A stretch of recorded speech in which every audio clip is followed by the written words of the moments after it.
up late, charts on fire, red and green like a funeral pyre. Discord screen and LFG, but my portfolio's haunting me. Spiked my coffee with regret. Last night I longed to break out bet. Now I'm broke, not broken yet. Just one more pump, I won't forget. Buy high, die huddling. The 10 brain dopamine's controlling. Ride the whale, get wrecked clean. This crypto dream's a guillotine. Fake guru with 1,000 subs showed me coins in shitty clubs. Promised moons, Lambos and jets. Now I'm left with JPEGs and debts. Scalped my soul in a 5-minute chart. Market dumped and it ripped my heart. But I'll reload, I'll play to win, even if I lose it all again.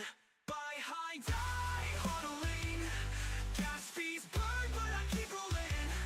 FOMO's gone, greed's the king. This crypto dream's a punk rock thing.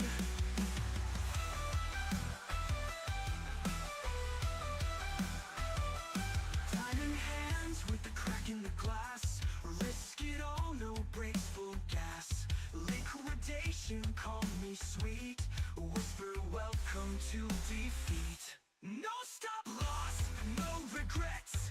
Code and chaos, no safety nets. Satoshi's ghost in my DMs told me to ape again and again. Buy high, die huddling. Gas fees burn, but I keep rolling. If I crash, at least I tried. In this wild west of blockchain rights.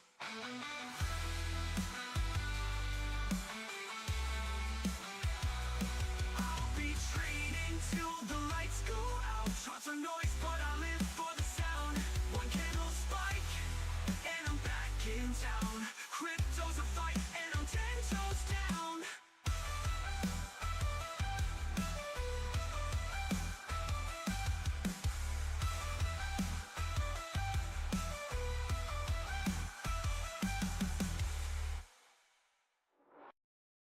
Diamond hands with the crack in the glass. Risk it all, no brakes, full gas. But I'll reload, I play to win, even if I lose it all again.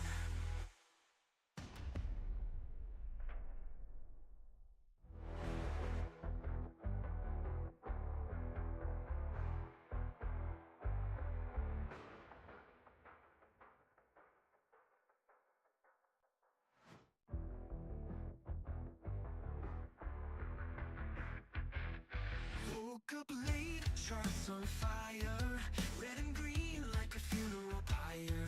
Discord screen and LFG, but my portfolio's haunting me. Spiked my coffee with regret. Last night I longed to break out bet.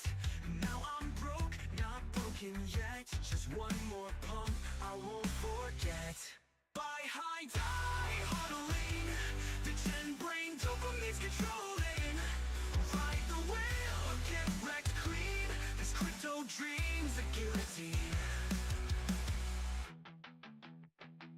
Fake guru with 1,000 subs showed me coins in shitty clubs. Promised moons, Lambos and jets. Now I'm left with JPEGs and debts. Scalped my soul in a 5-minute chart. Market dumped and it ripped my heart. But I'll reload, I'll play to win, even if I lose it all again. Buy high, die huddling. Gas fees burn, but I keep rolling. FOMO's gone, greed's the king. This crypto dream's a punk rock thing.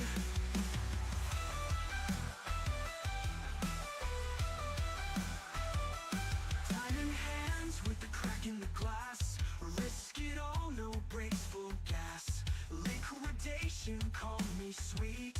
Whisper welcome to defeat. No stop loss, no regrets. Code and chaos, no safety nets. Satoshi's ghost in my DMs told me to ape again and again. Buy high, die huddling. Gas fees burn, but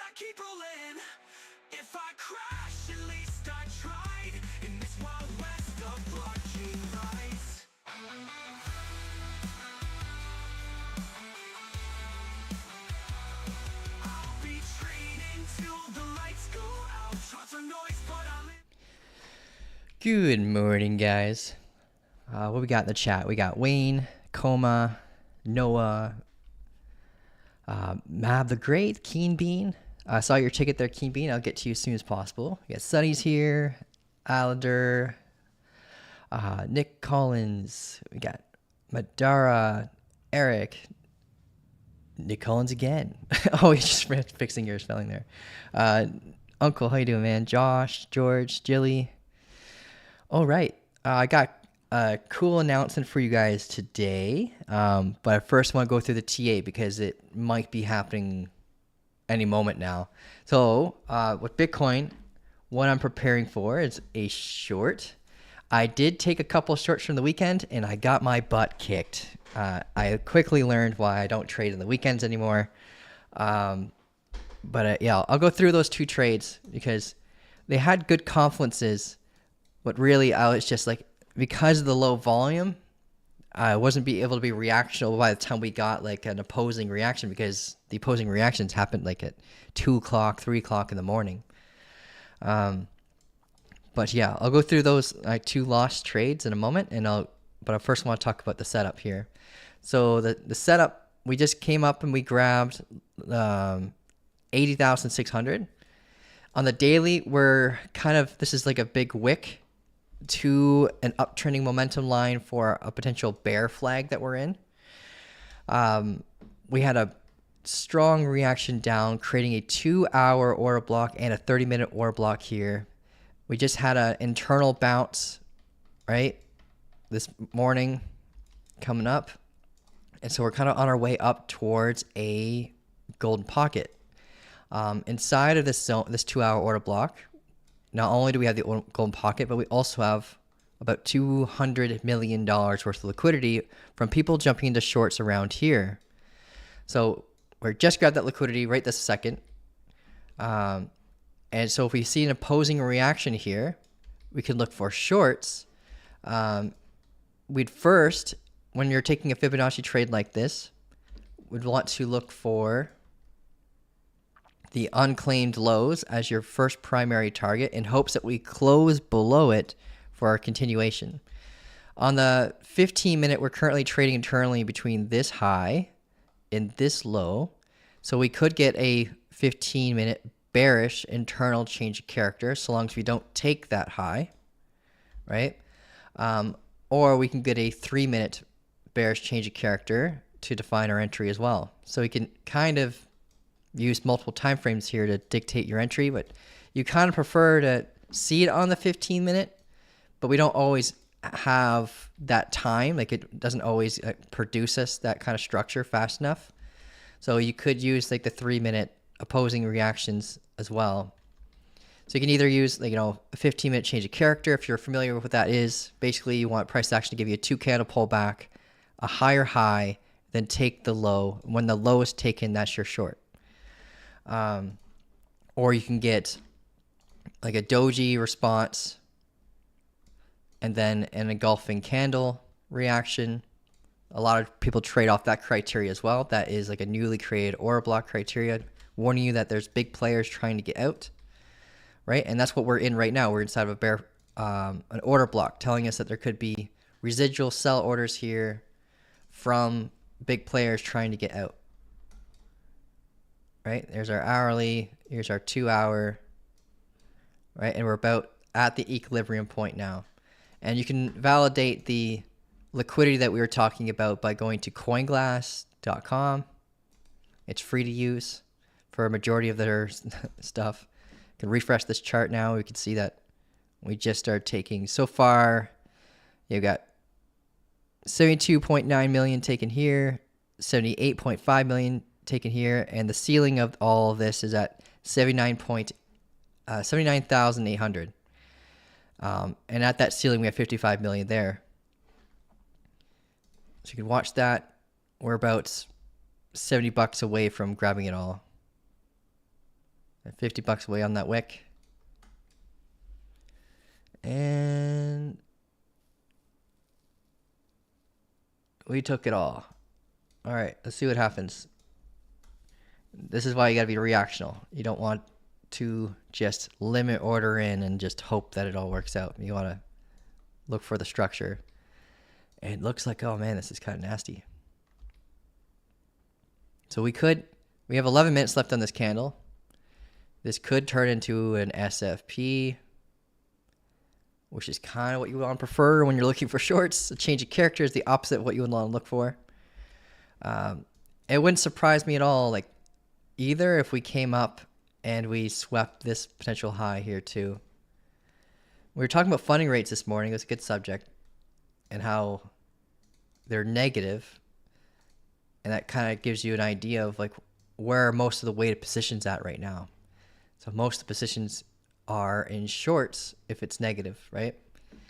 And we typically actually go to the upside during those moments because market makers like to grab that liquidity like we just did here to prepare for an exit plan, right? So we'll see what happens. We got 10 minutes left on this candle. It can help define whether or not we prepare for a potential move back down if we get that SFP, or if we close above here and we get that bullish change of character, then we have to wait for a new structure, and it'll probably lead us up towards this unclaimed high here.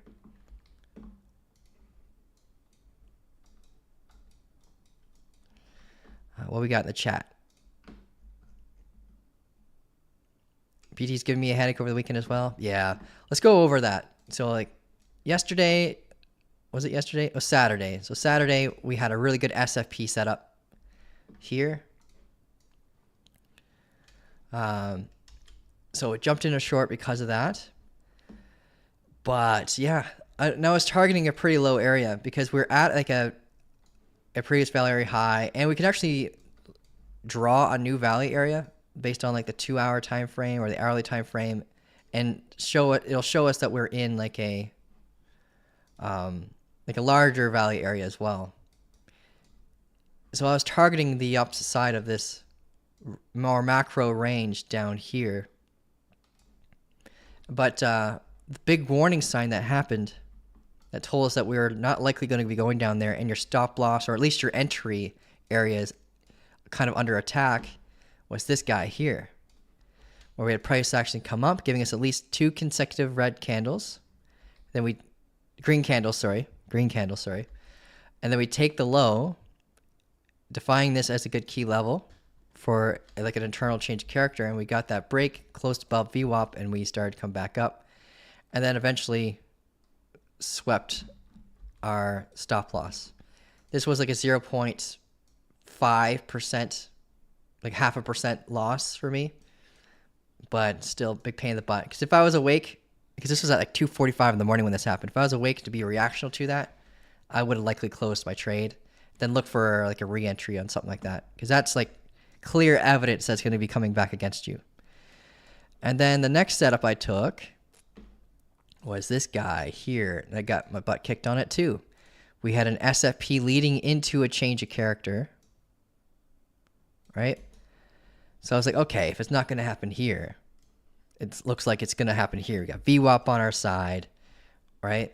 Then we end up using the value area support and just teleported back up. And then the picture perfect setup is also when I fell asleep. It was like 2 o'clock in the morning when this confirmed for me. Like, that's so picture perfect that we're going down.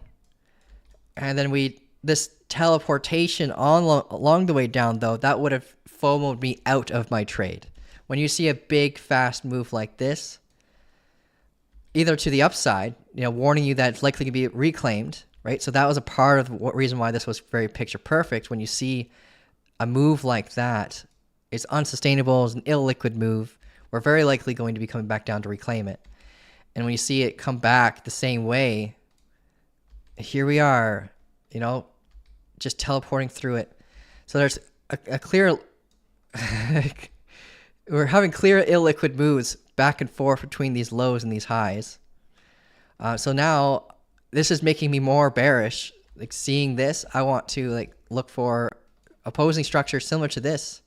Maybe after we grab this liquidity, and then down we go again in this ping pong kind of fashion. So yeah, if we don't get it here, which we're not at this point, we have 6 minutes left on this candle, of course. This could still easily wick down to here. But yeah, based on our current positioning, I feel like, yeah, we're just going to come up here and take this, and then we can start looking for a reversal structure. So we look at higher time frame SFP. So we can delete this. We can delete this. We already know that this is all taken.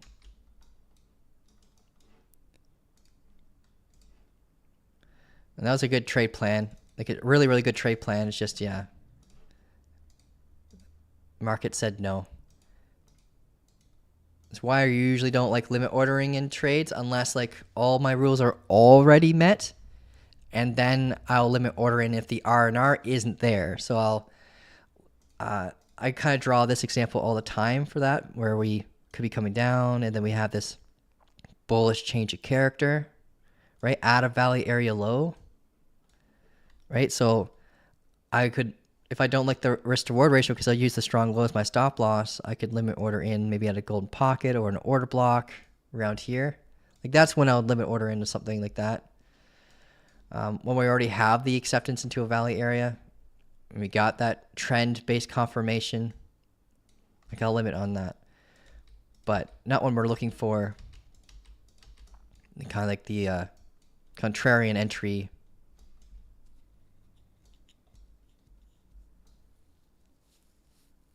And we don't have that acceptance in the valley area yet.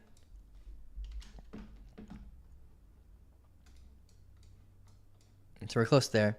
One thing I do want to tell you guys, which is pretty cool, I got a new deal with Klein funding coming into play soon, where anyone who meets like a certain list of rules that I've created would get a $5,000 account. Obviously we'll still do get the giveaways and stuff like that, but I want to be able to reward people for meeting certain milestones as a trader. So like the first milestone is if you complete the course, right? So you don't need to buy the course, you just need to become like a member. Like members get access to all the courses too. So if, complete the course, then we go through like 50 trades together. And if over 50% of them are profitable, you get a $5,000 account. Basically it's just like a kind of like a mentorship program. And then once we know that you're profitable, and you'll be able to like get like a $5,000 account to get started. So you can start practicing and learning with like a demo account, not risking any of your funds, and then get funded. And then you can use those funds to kind of like the profits from that account to like build yourself up as a trader. And then you're kind of set. So I thought it was pretty cool that they agreed to that, because it wasn't their idea, it was mine. Like, hey guys, can I start giving away more money? But yeah. So yeah, today guys, waiting for the short. We're just waiting on the structure now. We got really good positioning for it. It's just waiting on the opposing reaction, and we're set. Any assets you guys want to look at? We got someone requesting to look at Dash. We can do that. I woke up today with a bad feeling. Still not enough karma.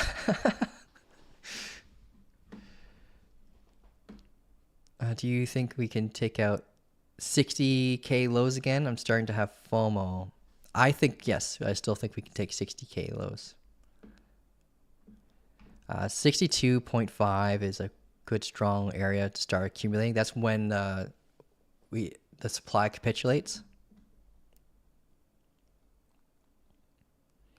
What about the weekly time frames? I'm assuming this is just in terms of scalping. This is in terms of scalping, yeah, right, what we're looking at right now. Let's look at the weekly here. So weekly, we're eternal, obviously, because we haven't taken this low. Kind of awkward. We have that bullish flip on the weekly where we got like a price action come, down, back up 2 candles, and we didn't take the low, right? We didn't take this low. If we took this low, then it would be the structure in terms of the weekly would be way better, and the daily too. Like everything would be better. And like the weekly time frame, we got this bearish order block here. This is where our daily change of character officially actually is, like around like 98K. We're approaching creepingly very slowly towards like this 200-day EMA. These previous lows here, we got supply here in the lower time frames. So I'm kind of waiting for us to potentially hit our head here. We'll see what happens, but in order for us to be officially bearish, for me to think that we're going to be look really bearish on the weekly, is to see like maybe in like 14 days or so a confirmation of a bearish order block, green candle here, kind of like a doji reaction, and then depending on how we perform here, if we have that like engulfing reaction here, then we'd have a weekly bearish order block here, and that could be the start of a move down. And of course, you can dissect all this in the lower time frames. It's a lot easier to do so in the lower time frames, dissect it. And you don't really get those front run entries.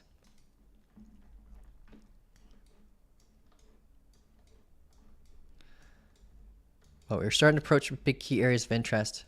But we're just doing so in just an awkward like regression trend-based movement. We got super choppy here, of course. Undo that. Let's see. But yeah, here we started this ascending regression trend. This is our support level of it. And we were consistently like hitting our head in the same spot until Sunday. Sundays, like I start calling them Sunday fun days because they always have these awkward, fast-paced moves. It's basically from like weekly candle close reactions. But yeah, the funding rate fees are suggesting that the majority of holders right now in the last 24 hours are in shorts. But we did just see like $200 million get liquidated, so that could change very soon.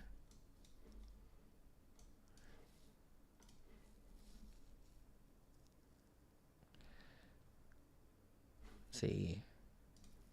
All right, we got a request to look at Dash. While we wait for Bitcoin to come up here, let's see how it performs when we get up to this wick level high at 80,600 for a potential like scalp short down to the unclaimed low down here. In hopes for a continuation, of course, but that's not up to us. We'll see what happens. We have a Dash chart, I believe. We do, okay. We haven't looked at it since March 27th, though. It's been a while.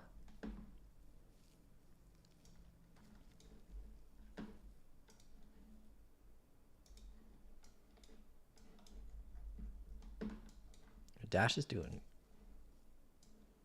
some crazy moves.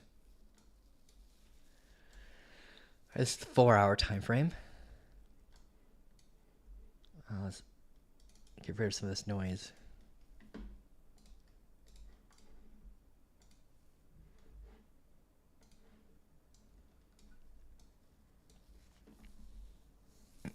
Yeah, so Dash. We have this rounded bottom that was forming for the past, let's see, 1,218 days. Kind of just telling you the story that there's the confidence are slowly coming back in buyers, especially as we get closer to like the valley area lows. We tend to have that rotation to our valley area high. We had a lot of volume and interest come back in, but we ended up hitting our head at this like this supply zone that kind of kept this range down, right? We hit our head off of, after mitigating it, this previous valley area low from the last bull market high, and then we just came right back down to our previous valley area. We're kind of getting squeezed now, though. If you look at the uptrending momentum, or sort of downtrending momentum from the high here at $150. We're at that now. So we're at an area of interest where we've consistently kind of hit our head. This is our third touch point, and we're getting an SFP from this high here from the 11th of April. Let's take a look. So we got some stuff we can delete. We can delete this. Last time we were looking at it, we were looking at longs down here at this valley area low. We create a new daily order block here. We can label that. And then we'll start dissecting the lower time frames in a second here.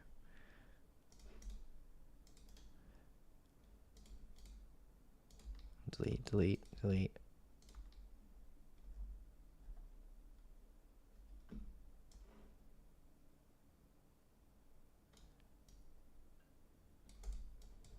Okay, we'll mark this for later. There we go.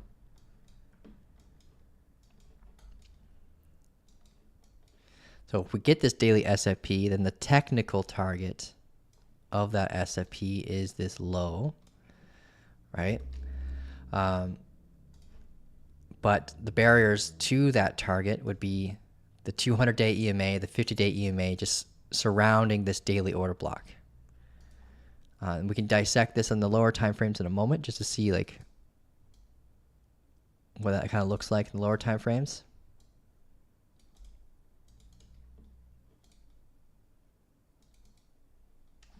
Okay, daily. You guys have access to this chart if you type exclamation point charts in the Discord.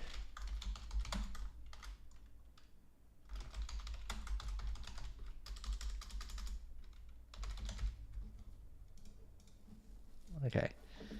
And we should label the bearish one above us too.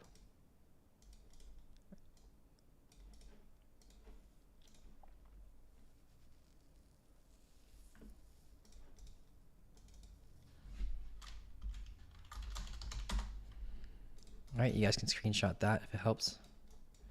That's a daily. So yeah, just a quick repeat. Yeah, bearish SFP. So larger time frames, haven't confirmed it yet. You should label, like mark this wick level high, because if we get the daily candle close below here, then we validate the bearish SFP for the daily. And that does suggest a target of this low. But yeah, we'll be watching this along the way down. So if we zoom in now on like the 15-minute time frame, let's see if that time frame agrees, right? We want to have low time frame agreements.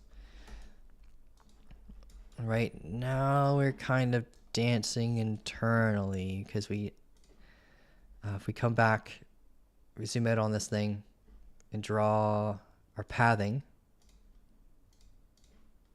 Right, this is our last proper pullback, took the high, got the pullback here, but we didn't grab this high. If we grabbed this high, then this would have been a bearish change of character. So we're not bearish on the 15-minute until we close below this low. In terms of market structure, we did flip, internally with a bearish, it's called just called a bearish flip, but we didn't grab the newly added liquidity, which means we're stacking liquidity above us right now, which gives us more reasoning for a continuation. That's why bull flags, when you see them formed, or bull pennants see them formed, they normally come with this kind of posture because the way they induce more liquidity above us and they keep taking from below us, and then we get that continuation break. If you had like a bearish change of character within like that flag posture, then the probability of it going up is much, much lower. We would mark this as like a lower time frame area of interest right here.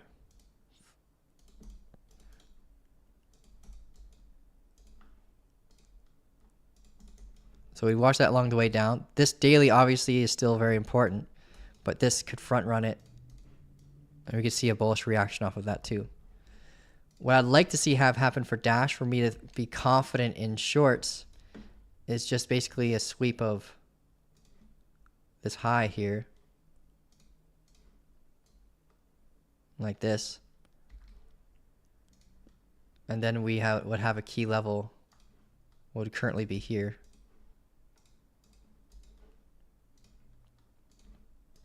So sweep, and then that could be the front run, move to the change of character, where we watch here, but this would be a really good spot as well to watch for a bounce.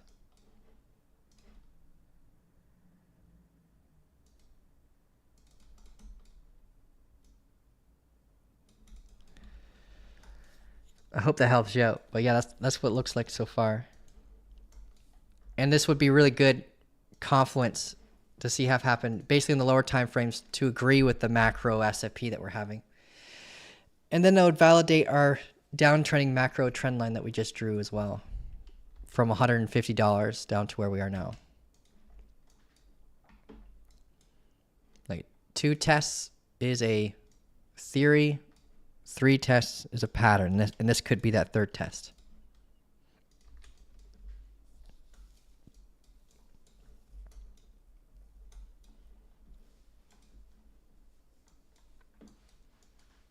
Okay, so that's Dash.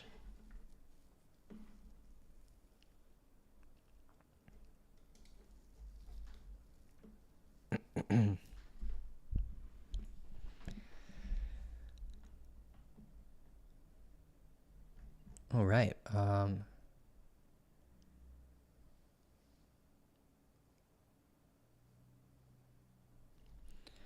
80,800 is liquidity if you switch to simple on CoinGlass. Yeah, there should be liquidity above this high for sure.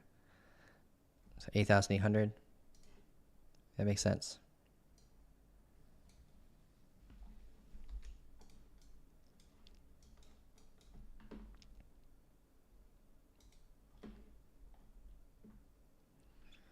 Thanks, Nightwalker. Okay, we got GUA, IREN, Rats, Ruin. Okay. All right, let's go in order here. GUA. See how it's doing. I'm going to set an alarm for this wick, though, so we don't miss anything on Bitcoin. Oh, it's going through a webhook. One sec here.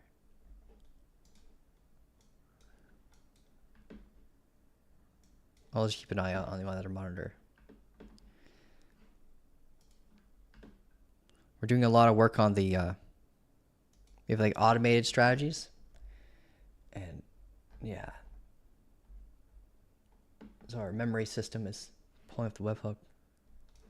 Let's see.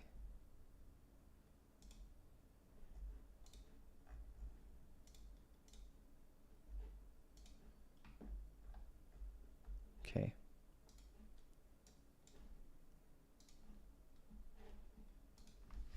GUA, USDT, Super Fortune. Sounds pretty degen, guys. Let's take a look. Yeah, the candlesticks look degen too.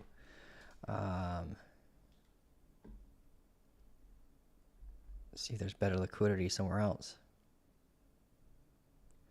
Bitnix. Oh, that's way better. Okay.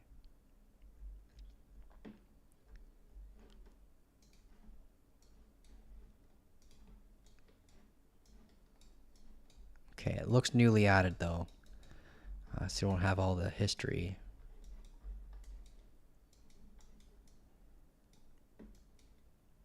We might not need it all though. So we have our daily key level here for now. I say for now because if we take this high here, then our key level will rotate from here to this low.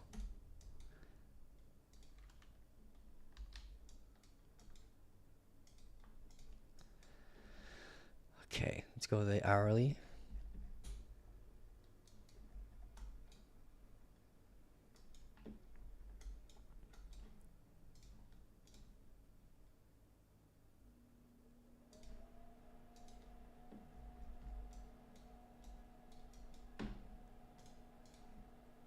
Got this ascending regression trend here.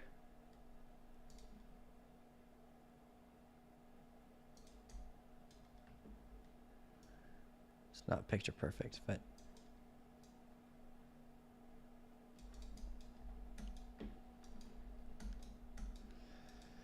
we're really close to a psychological level of $1.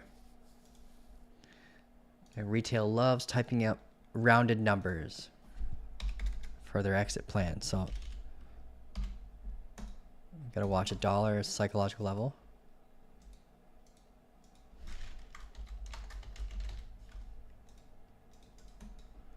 There's likely liquidity resting up there from all these front run sellers. So if we take this high, we can look for a bearish change of character on. I wouldn't recommend the hourly unless you got a crunch kind of price action like this, which is based on the behavior here. And the hourly doesn't give you enough time to get in on the range bound move. If you're looking for something like a scalp, we got an SFP here that could front run this claim up here. So if we get that internal change of character off this move, lose VWAP, then get acceptance to the value area, then you get that rotation down to the value area low again at 75 cents.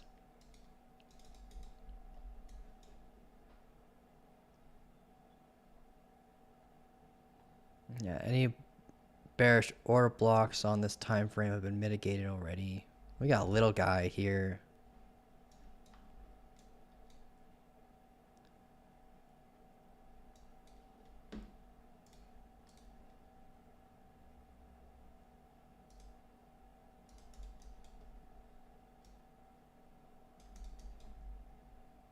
Just watch around the point of control at 77.528. So yeah, if we close below here, we close below the VWAP simultaneously, then we can start seeing it run down to the value area low, especially if you get the acceptance into the value area with a follow-up break of structure. It would feel a little bit better if we got the high swept first before we come down there, because then we'd rotate our daily key level so you can be more prepared for a daily bearish change of character at a higher level around 62 cents instead of around 44.2. If you need that for part of your rules for continuation. But yeah, if we end up leaving this value area to the downside, we use it as resistance, then we'd be watching this uptrending momentum as your first primary form of support. Look at the order books to see if there's buy orders there. Otherwise, you'd be watching this wick level low for a sweep.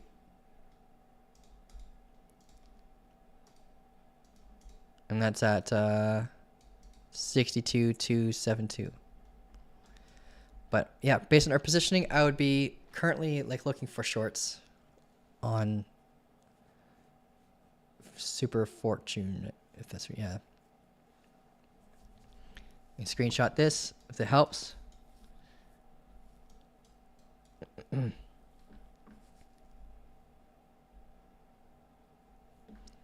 Okay, and then we're gonna go. What's the next request? Let's go back to Bitcoin really quick. See how it's doing. It's still chilling.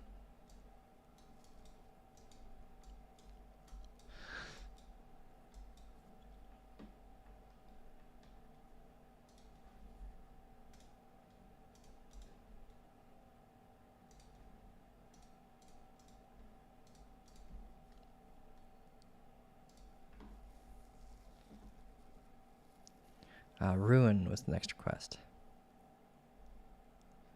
Thank you very much. RSI is up anyway. Oh, it better be. Yeah, that makes sense. Yeah, RSI is good for rule-based trading too. Looking for bearish divergence, overheated above the 80 level. And if you're overheated above the 80 level, that's not enough. But or 70 level, sorry, for RSI. But if you, yeah, it's not enough. But if you get like an SFP when that occurs, you have a higher probability of hitting the SFP target. If you have a, the MFI is really good too. I recommend checking that out. We built a strategy around that where you have a 2.2 deviation away from the VWAP, MFI being at, I believe it's 70 or higher. And then you're looking for a short when those confluences are met. Or a long if it's on the other side. Like a 30 level. Okay, so IREN. I don't think I've ever done TA on that before. NASDAQ.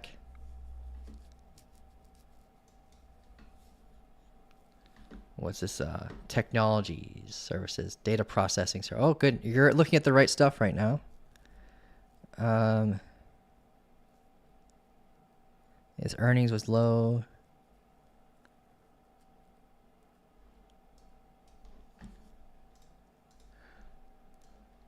Earnings comes out again on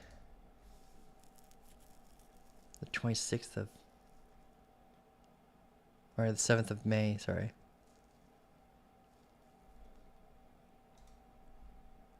So keep an eye out on that date. Earnings has a significant impact over,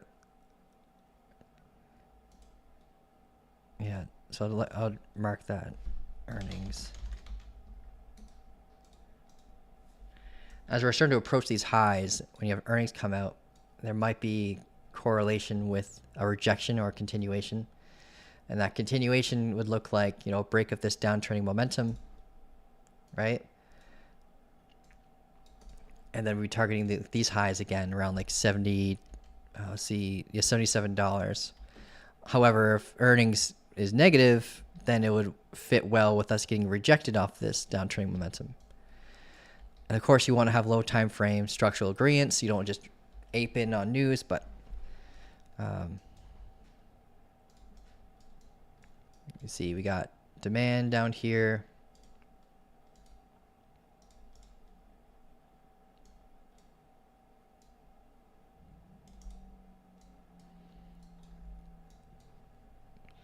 We had, you know, demand here as well, but it only held us up for a little bit before we lost it. A little guy here, and then the bigger guy here. We pull a fixed range volume profile from like here to here. We're getting close to that value area high. We got a balanced volume node.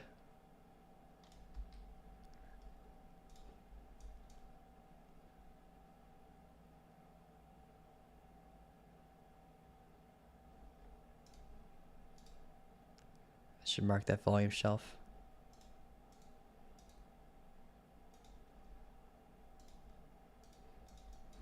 All right, zoom in now.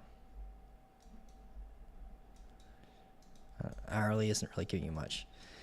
Like this is nice. If you see something like this, SFP, like leading into a change of character, like that change of character usually are really reliable for our strong move down, like we got here.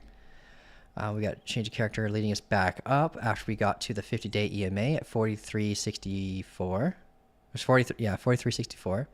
So at this point, I'll be looking for opposing structure similar to this, right? Either between here, right, or here. This is our volume shelf area of interest. Really strong area of interest. So closing back inside below this area and confluence with whatever structural positioning you get is going to normally help drive the price down, right? Think of this as like quicksand, right? And it can cause rotations to the opposite side of that area of interest, while obviously looking out at the point of control as a key level that kind of like acts like a brick wall. So at 41.32 is going to be a strong area of interest too that can cause support. You can mark that.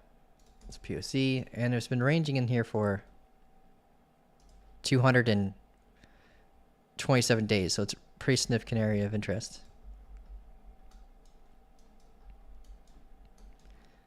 So I would be looking for shorts, but we're very, very close to earnings, so I can imagine it being really slow and range bound until the 7th, and then on the 7th, it'd be a big news day for this asset to dictate whether or not we have a strong continuation up, breaking this momentum, like using the value area high as support, and then taking that $77 target, or we have bearish reaction from its earnings.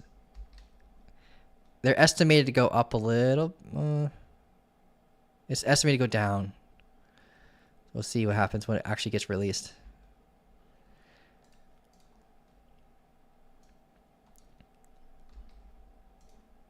So you can use that in correlation with the structure. I hope that helps. But yeah, we're at a big area of interest where we prepare for shorts, but we don't have any structural gradients yet. Like nothing yet. Right now we're technically actively bullish. So if you're not in a long, you shouldn't be entering new ones. But you can prepare for shorts. Let's go back to Bitcoin.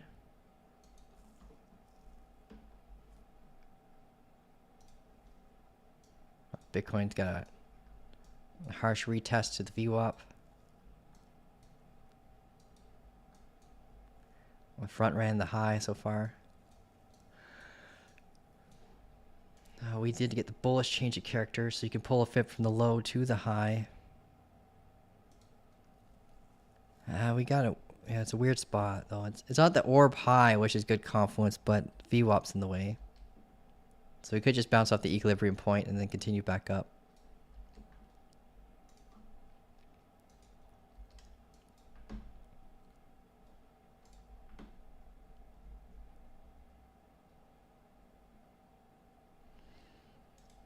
There's the code as well there, Sterling. /half is still working. So if you guys want to use /half, you get 50% off. All right, let's go through the list. We got Rats, Ruin, and W now. Oh, it's Rats. I think it's 1,000 Rats, right? Freaking ordinals. We'll look at it on Bybit.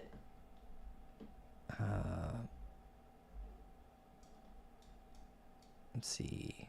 Yeah, Rats, we were looking at short confluences. Well, we had that crazy SFP. So yeah. Oh yeah, watching the golden pocket came down after that hit. And then this was our continuation area here. This was the confirming candle, however. Oh, was like my bad. See, this is like an area of demand, right? It's kind of holding us up. And the confirming candle that we were watching for the break for like the change of character also swept the low here with a big buy shadow wick. So you look at that as a big warning sign that things could be coming back up, grabbing that liquidity and run back up. You got some people from the community looking at Rats again. This is one of those assets that you got to pay close attention to it when it comes to like planning your exit, because when it gets to that value area high, like it's a violent reaction, and we're getting these lower highs. Let's see. Current more broad momentum here. Can pull this fixed range from here to here based on this supply, but it's been fully mitigated.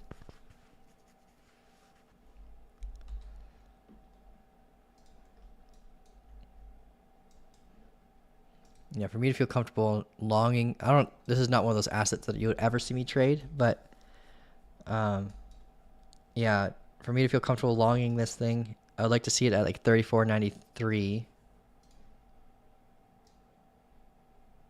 in this zone of interest.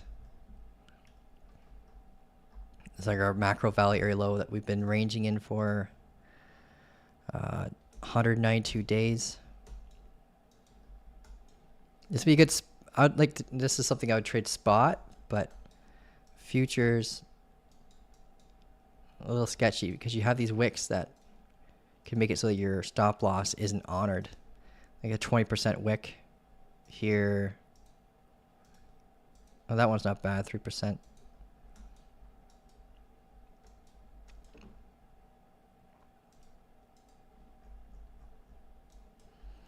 Looking at the 50-minute. Let's see. Maybe we'll see this low being taken.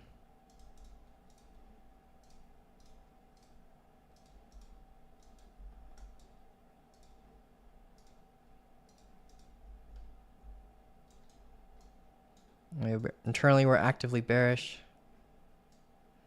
Flip bearish during this moment, been in a downtrend ever since. We're at an area of interest where we could get like a front run to the value area low, where we can get a reversal now rather than later. We have a bullish flip level, which is here, right? If we just take that high, get above VWAP, get above the active daily orb, and then come up and watch this local high here. Or what I would prefer for better structure is just come down and sweep this low, turning our internal strong high from here to here. You could maybe front run it through an SFP and then go for the change of character for the long. And then you'd be watching this 50-day EMA, 200-day EMA cluster here as an opposing reaction, because we've been kind of getting our head hit around this area consistently. So that'll be like your primary. This would be like your TP2. This would be like your TP1 on any longs that you might take. If you don't get that bullish reaction, then look to the valley area low. We get 34.99 is the big POC, and then we have your 33.40, which is the macro valley area low. So mark these wick level lows and prepare for sweep reactions off of them. That's all the advice that I got for you on this one. It's an ugly asset to trade. You definitely need your limit exits on this. You don't want to just like be reactional on the exit plan when it comes to the pumps up, because they're V-shaped rejections. You don't get the change the character until it's like way too late, right? You'd want to be out already around here. You don't want to be like waiting for something like I would normally look for a change of character for my exit plan, right? But with this thing, you don't get that opportunity. You get massive, quick pace moves. So if you trade altcoins, you always have to look at the behavior and how it performs when we get to certain key levels. You can get wrecked. You got Wagner and DP and them are now looking at this thing. They're doing a really good job at knowing when to get in and when to get out, though.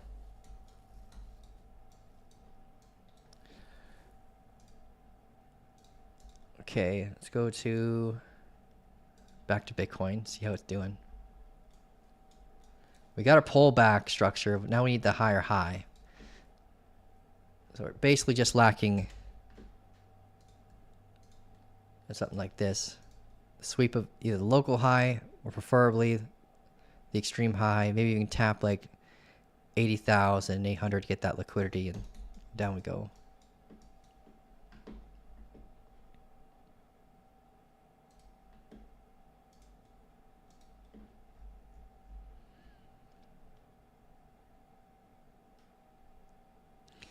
Gold. We should probably take a quick peek at gold.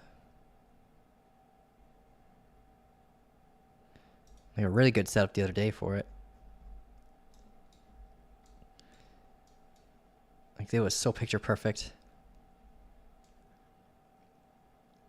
Anyone who's learning about SFP trading, your first layer of knowledge you need to learn before you learn about, not SFP trading, Fibonacci trading. Your first layer should always be market structure. Like learn about market structure first, or else Fibonacci is going to be extremely hard for you to learn and understand. But yeah, on gold, like the setup that we posted was after the change of character, right? Telling us that we're being bullish, so we could pull a fib from this low to this high, right? This was based on the hourly time frame. All right, we got that bullish change of character on the hourly. And then internally on the 15-minute, which is like the dissection of the hourly, we validated this top through a bearish change of character on the 15-minute. Hourly still bullish. Hourly is in charge of the 15-minute. So think of it that way. So we got that opposing change of character. Then we came down. Then we got the bullish change of character off of our golden pocket area. Right? So at that point, you jump in.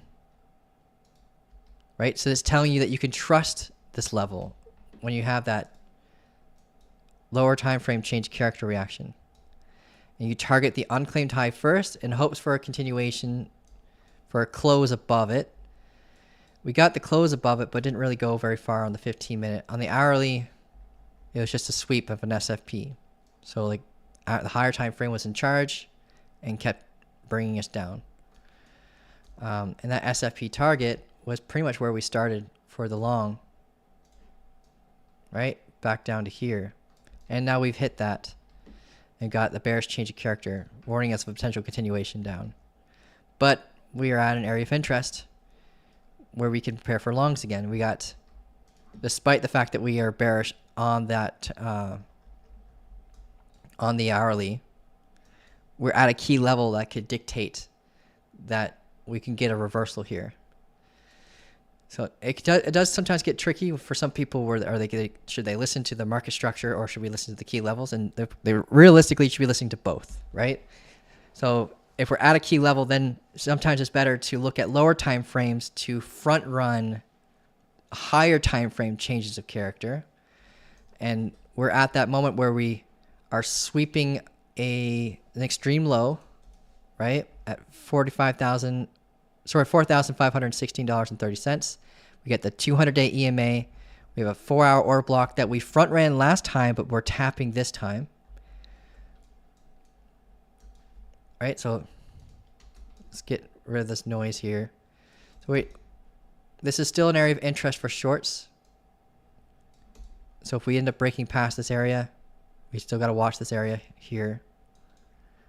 Previous value low, POC.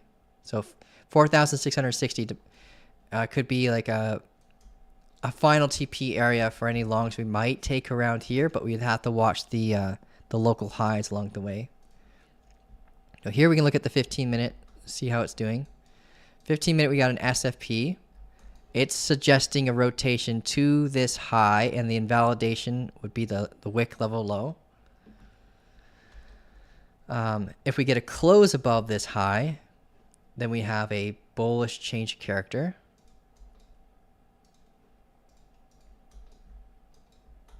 So the pathing right now is suggesting something like this to here. We can delete this noise. We can delete this noise. And then if we break above this, would be above VWAP. Would be above the daily orb. We hit the orb technical target. For anyone who might have taken that, that's probably at least at TP1. It's an awkward kind of. Yeah, we hit TP1, but not TP2. TP2 is too far. It's right around here.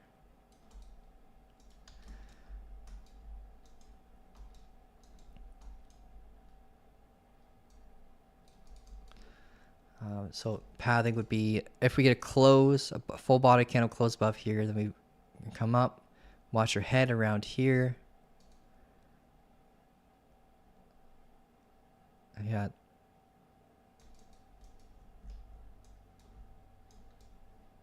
We got a supply here that we've mitigated internally right here during this moment. So we include that into a fixed range volume profile pull. Yeah, we target the valley area high. So we can get a rejection here, or we can get a rejection up here.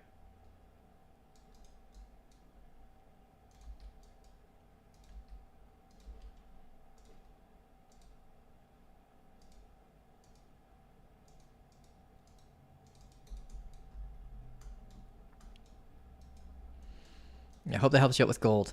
But that's what I'll be looking at right now. A lot of confluences on this bounce with the SFP. The SFP, if you don't like trading SFPs, then don't take them.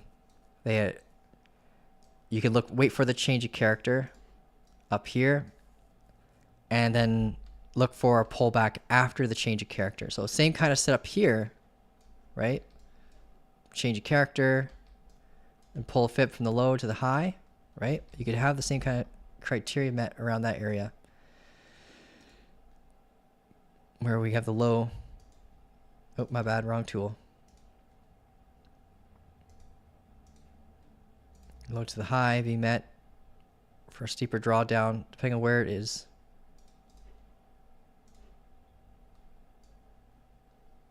And then enter on that, and then up we go. You would watch the unclaimed high along the way.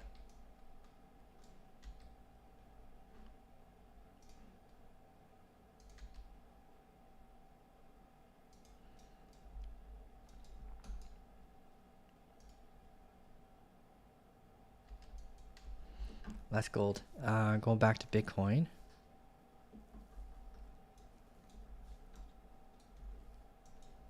I'm just waiting on this thing to come up here and take this high.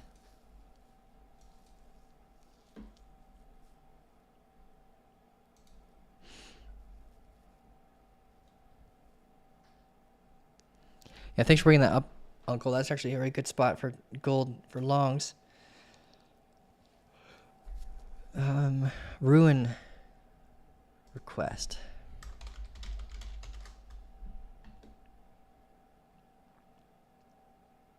Look at it on Binance. Okay, we've done TA on this recently-ish. Oh, Ruin's in this awkward regression trend too. Ascending momentum. Coming towards this apex point. Let's zoom out on that. Where is that coming from? Okay. So we have this downtrending momentum that's been holding it down since $2.15. And we have an uptrending in momentum here that's kind of coming up towards that. So if we have in this area of interest here, as we're coming back to test these previous lows right here,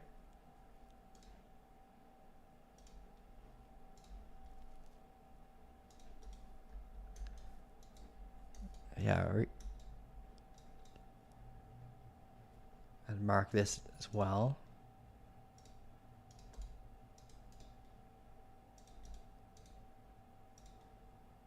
As a form of supply. So whenever you guys see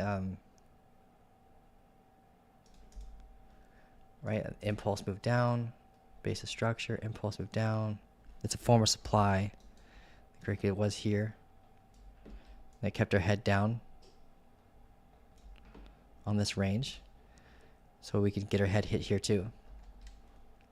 And we have a lot of like it's not order block, but we've got a lot of confluences here being met. So like if you look at the structure in the lower time frames, we have this ascending momentum here, this ascending regression trend, sorry, where we're taking liquidity from the upside constantly, but we keep stacking more and more and more and more below us. So these statistically break to the downside. And on that break to the downside, if we get it, of course, we don't have to break to the downside, just statistically, we're more likely to get it. This is our current key area to define that rotation down. In that rotation down, I'll be watching this demand. So same reason why we marked supply above us. We have demand here below us. So impulse move up, base of structure, impulse move up. Right, so there could be residual buy orders here.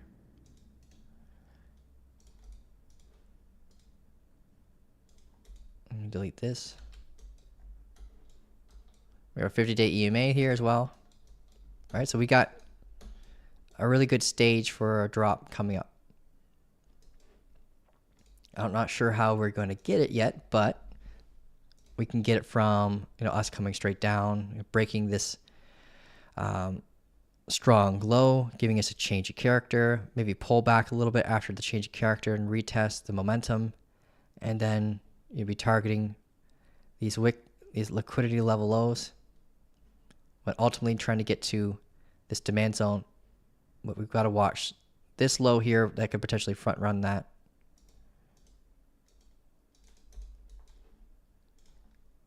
We get the confluence of the 50-day EMA being there too. So just mark these here.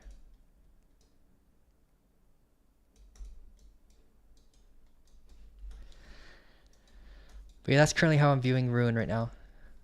I'm preparing for the scalp short from the ground. Maybe we get to 54 cents before we come down. Maybe sweep this high, which would make the stage a little bit more picture perfect, you know, if we get something like that. Because if we take this high, then our key level would rotate from here to here, giving us a much better area for our change of character. Or we can even squeeze right to the apex point. Not likely, because in crypto land, we usually, at any apex, we normally break 30% prior. We make it like 70% through the structure before we break. Yeah, when we break, somewhere around here or somewhere around here, but not usually right to here. In the stock market, that's way more common than it is in the crypto space.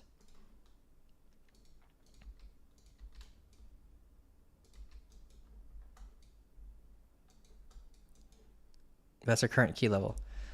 But like I said before, watch for potential pullback after this, if this confirms, right? Because we get that pullback, then you can get a much better entry criteria, and maybe even use Fibonacci for something like that, from the high to the low on the confirmation. And if you're not going to get the R&R to the move, that's rule number, like the final rule of every strategy is the risk reward ratio there. And if it isn't, and you have a really, really high win rate, then you can go for 1-to-1s, but ideally you should focus on 1-to-2s.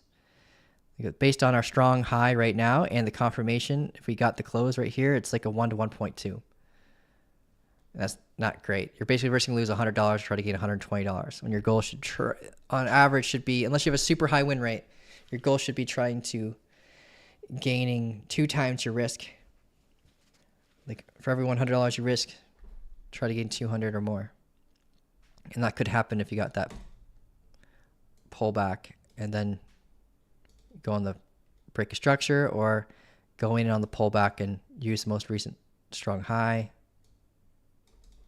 Something like that. Like 4 different ways you can enter the same setup.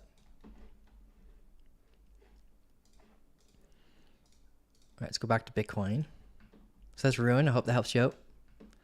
So far we went through Ruin, Dash, a couple of stocks.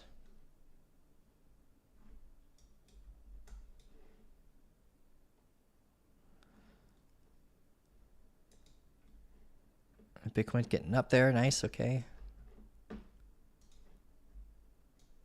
Slowly.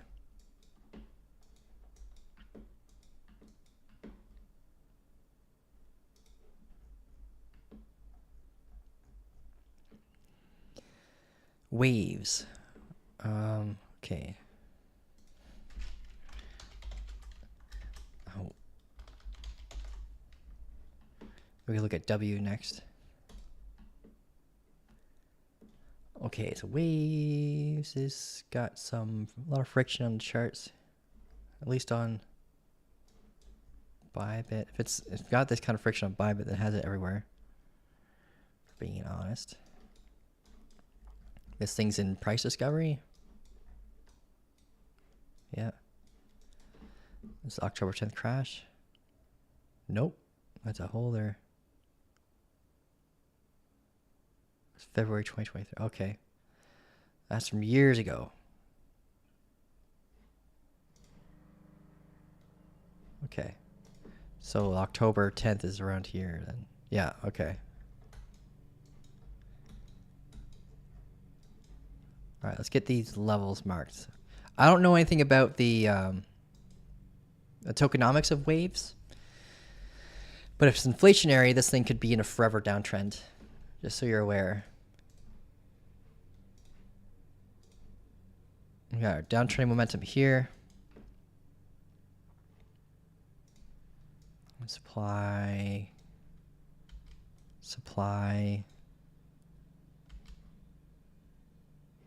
Okay.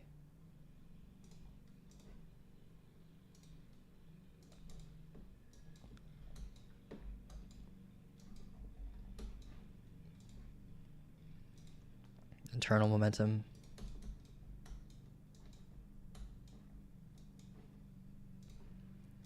Marking our value area low, our previous value area low.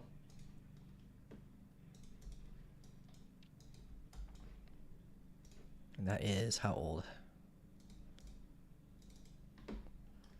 498 days. So if we ever come back up here, it's gonna be a big key area. This is more macro talk, but yeah, if we get back up here for any reason, we're probably gonna get rejected. But if we get back up there and we find support, then you can get that target extension to like $1.56.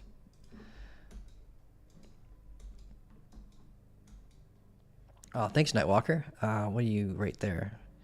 Waves is a native utility token of the Waves blockchain designed for transaction fees, smart contract execution, and leasing in lease proof of stake, LPOS, consensus mechanism. That's cool.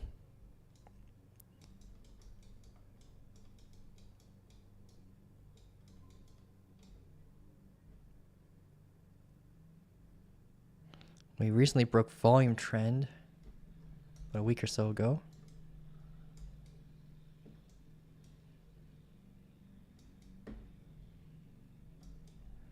We're on the daily time frame. So here's our daily strong high.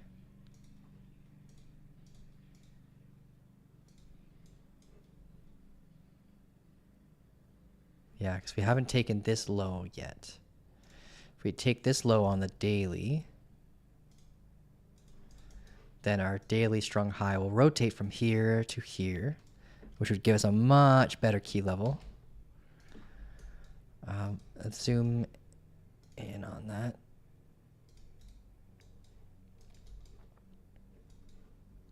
Let's go down to the 4 hour now.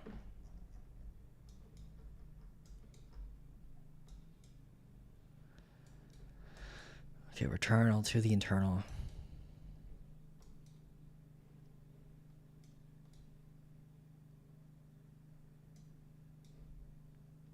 Supply here.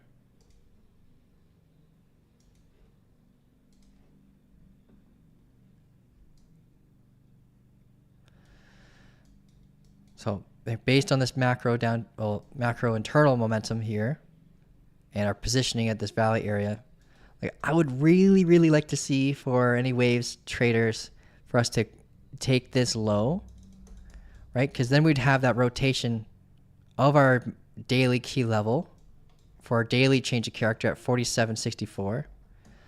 And that would give us much better confluences for that stronger continuation if we get a close above there. For now, though, like if we don't get that sweep, I think we'll have a lot lower probability of getting that stronger continuation. But what you want to see have happen is support off this value area high, like this, like a break of structure. So you can have that rule-based move of a trend-bound move, getting back above the 50-day EMA, breaking down trending momentum, using the value area as a form of support. And then the daily change of character if we sweep this low. Otherwise, this is going to be internal break of structure. To the daily at least. And if we look more internally within here, like this is our key level right now. So lower time frame key level here. If we break this, then this can dictate a rotation to the value area high, where I'll be watching for us to hit our head. Unless this happens first, then you can be more hopeful of our potential stronger continuation.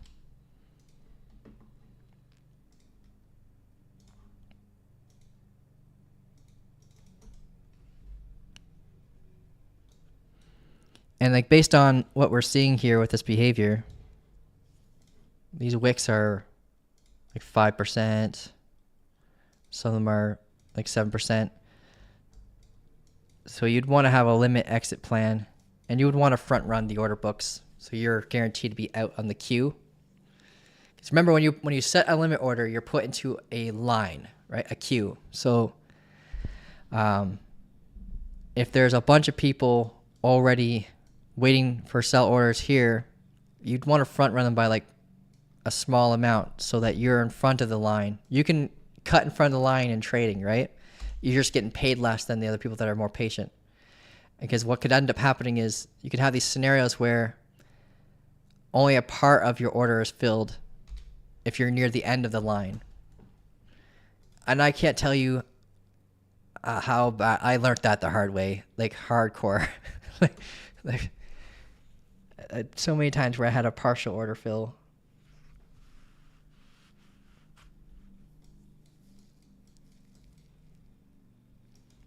All right, so that's waves. I hope that helps you out, but that's what I'll be looking at. A hopeful sweep in the low first. And if we look internally, like lower time frame stuff here, if we get that low taken, we might have a pullback prior to that to get a better key level, right? To prepare for that long here.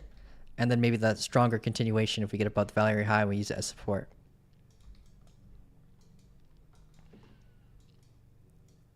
But always assume resistance here. We got a lot of confluence here.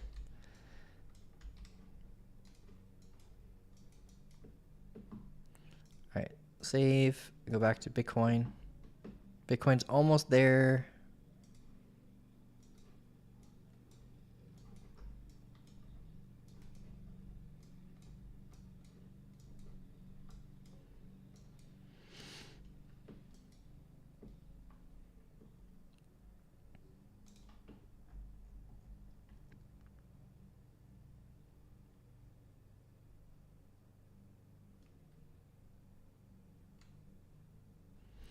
Wave's a little bit high risk. Yeah, it's pretty high risk right now. All right, W request. Is that world token, right? Wormhole, right? Wormhole. We have a W chart, don't we? We do. We haven't looked at it since January. That's crazy. Yeah, we're hopeful for a move up here. We had 3 key areas of interest for rejection. We get the double bottom break. This is our key level. Then we end up hitting our, looks like we had a lower time frame supply warning here. And we hit our head off of that and came down. That was back in January. Delete that now. This thing is in price discovery, man. Yeah, it's getting its butt kicked.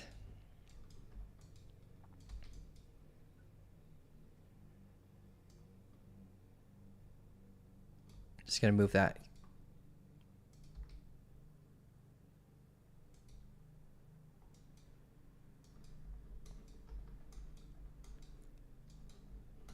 Gives me waves vibes. It's a little bit cleaner. Price action.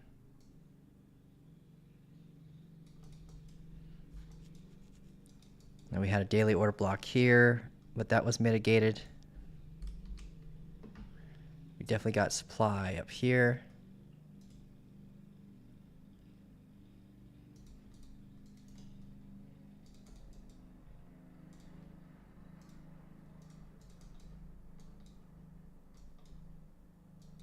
So we have, oh yeah, during that moment we had that short-term break of momentum. We got reestablished momentum here. A little bit of negative space. We broke the internal momentum during this moment, but we still have that external momentum kind of holding us down. With the 50-day EMA momentum and daily order block confluence kind of hitting our head down here. So we can zoom in now on the lower time frames, but same kind of story as wave, where we have like a key level here. Let's see, let me just draw this out. Okay, pullback. Yeah, so we got, this is internal right now.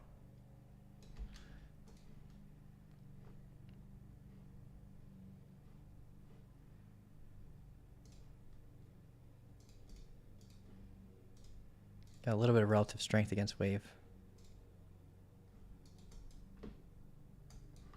Let's zoom in on the 4 hour.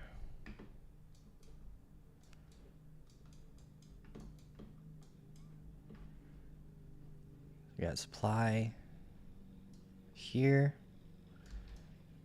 mitigated.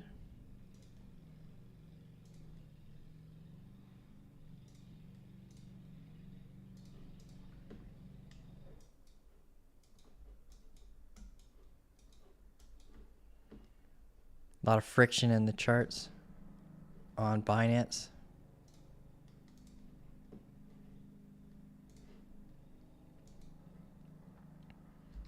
Yeah, so you're kind of hopeful for a 2 candle pullback, then like an opposing reaction in confluence with this 4 hour order block floor here.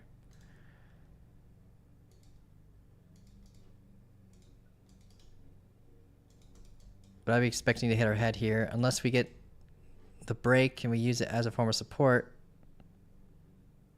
Then we can start going after this high.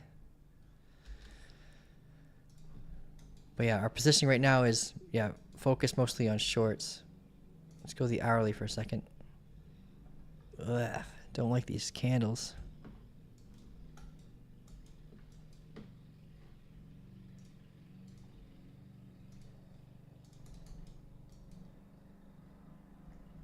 That's really steep confirmation low down here. You wouldn't want to wait that long for a short when it's that close to the value area low. You'd want the positioning to be a little bit higher. So we get up here, pull back, get the higher high, have a big key level here for the change of character, hit our head off the 4 hour order block and downtrending momentum, and then look for the short back down to the value area low.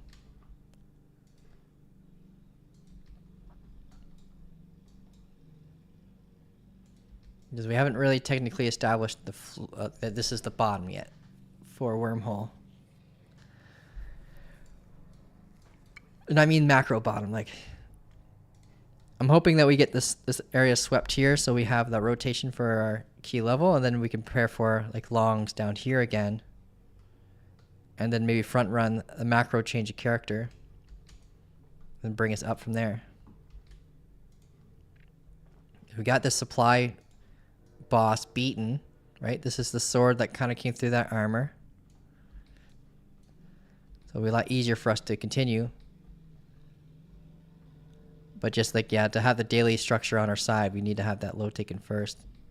So this gives us the change of character instead of a much higher level. Doesn't mean you can't front run stuff, of course, but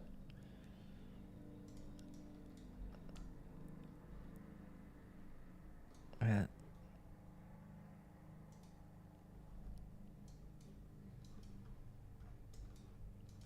Yeah, it's messy. Sorry, man.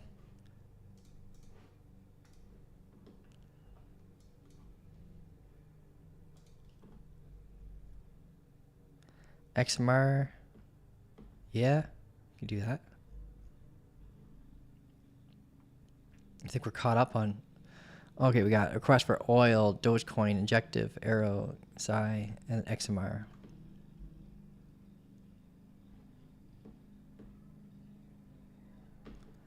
Let's take a peek at. We already have a Dogecoin chart open.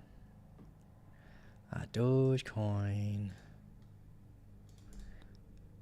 It's got relative weakness right now.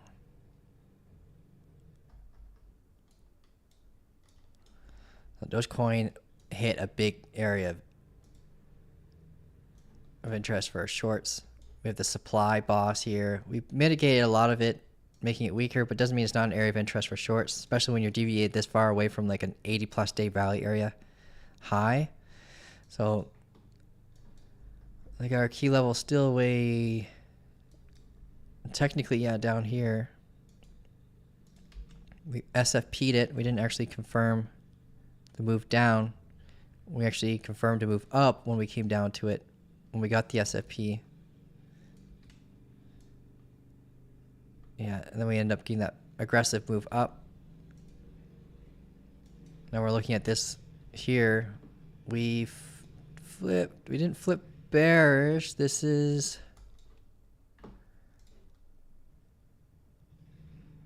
Yeah, we don't technically flip bearish until we close below here. It's awkward because we didn't have the proper pullback. We got the proper pullback, but we didn't take the high. So we had the bearish flip, which is a warning by itself. And then we had, the retest to this double bottom neckline, or double top neckline, sorry, which is great. Aggressive move down. Then we hit our golden pocket 786 level and then came down from there. So this has got some relative weakness to Bitcoin right now. It's kind of upside down to what Bitcoin's doing, actually. But we also got to remember that Dogecoin miners are making money now, finally. So like anyone who is mining Dogecoin, making 10,000 tokens per minute, they could create relative weakness in Dogecoin especially when we start getting above around like 10 cents kind of area, they start making a decent amount of money. So they could be selling into supply. I know I'm selling Dogecoin every passing hour with my bot. I got 10 machines running. So every hour it automatically sells all the Dogecoin that's created. As long as we're above 9 cents. If we're below that, then I have it accumulate. And then we sell once we're into profit.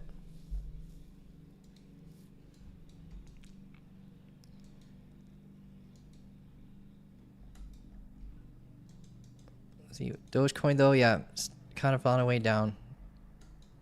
I would say it could fall a little bit more it could get weakness from Bitcoin. If Bitcoin, calls its top here, it'll help drive Dogecoin to come down and get its break.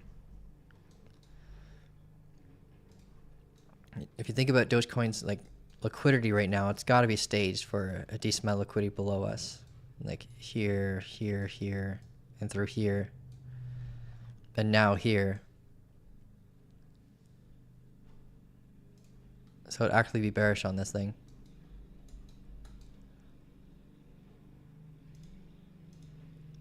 If you're not in a short already, then I wouldn't be jumping on a new one yet.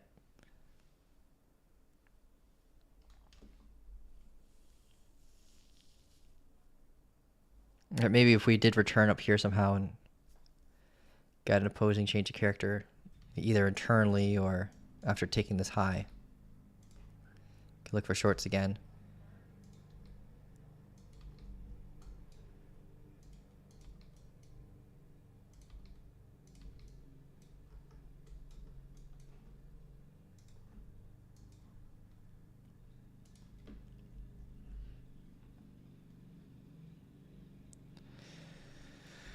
Where is your bots again? We have copy trader right now. So every trade that I take, it takes kind of thing. Until we have it. We have a bot that's running on the spot side, but it's right now the APR is 12%. It's moving very, very slowly. It only does longs, and right now it's not touching the market for longs because it's a spot environment, right? So it can only buy. So I'm trying to find make it less strict, if that makes sense. But still have a good high win rate.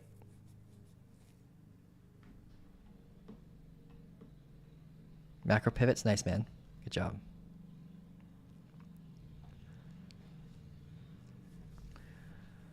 What do we have for requests now? We're still waiting on Bitcoin to do its move. Let's sweep this high.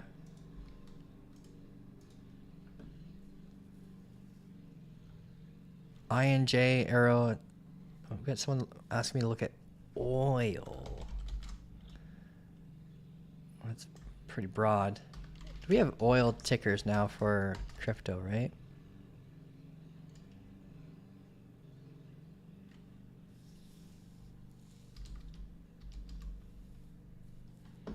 It's only a matter of time before it's all tokenized.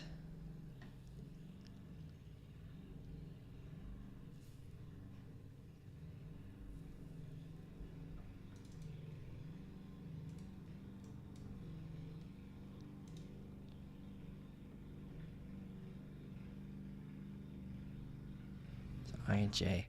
We have an INJ chart. So let's go through. April 7th was the last time we looked at INJ.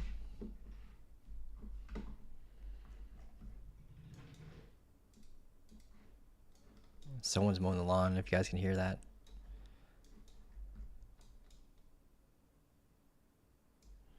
And we're watching our head here. ING. Crazy move up.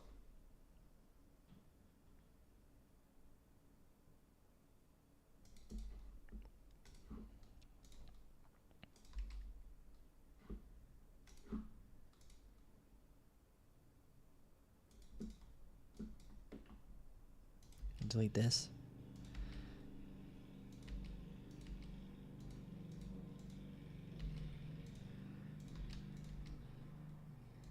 Let's see.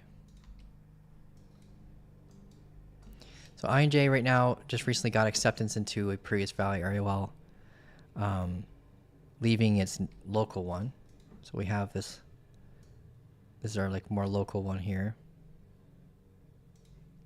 And we left it, used it as support right here. So this was the breakout moment and retest. But during that breakout moment, we pulled back and we retested a big key level from like back in the last, let's zoom out here so you can see it. This leg here from the last bull market rally up. Okay, so this was kind of like think of this as like the last little area of interest that could keep it up before we fall back down to like the previous bear market low levels, right? So we got acceptance back into it here during this moment, warning us that we'll be rotating back down to this valley area low from this previous valley area. And then when we came down there, we went range bound. We built supply off of that previous point of control. Right, so we ended up hitting our head here for a bit, and then we started like this like lower time frame downtrend. We got squeezed until eventually we broke out of that squeeze, and then we got that rotation, bullish change character, or at least bullish flip reaction to rotate to the valley area high. Then we got acceptance back inside this valley area right here when we had that break of structure with that higher high. While also coming back down to retest the local valley area. So it can get a little confusing for some people when you have valley areas layering on top of each other like that, but it does help you see the whole story when those kind of events occur. So now we're at like the 63-day point of control where we hit our head here last time consistently. So if we end up finding support off of this with a break of structure, then we get that full rotation back up to $4.42 where we have supply. And we kind of, I think we did tap it here. Just barely tapped it. So think of supply as areas where there could be trapped buyers, areas where there could be residual sell orders, right? So when we get up there, until it's completely fully mitigated, like in this event here, when we fully mitigated it, it'll make it significantly weaker when stuff like this happens. So the first time around, we normally hit our head and come down. And this isn't really enough to mitigate it. It's not even close. All this really probably did was just stack liquidity in there so we have more reason to come up here and then we'll hit our head.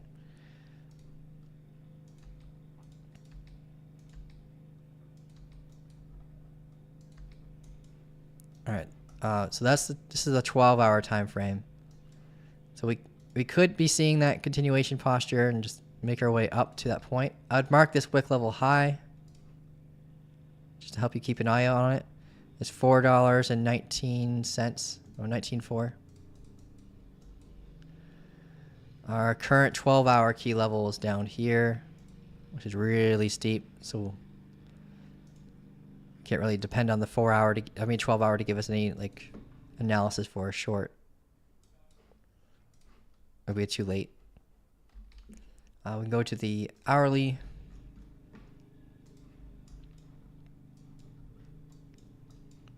Yeah, this little demand zone here holding us up.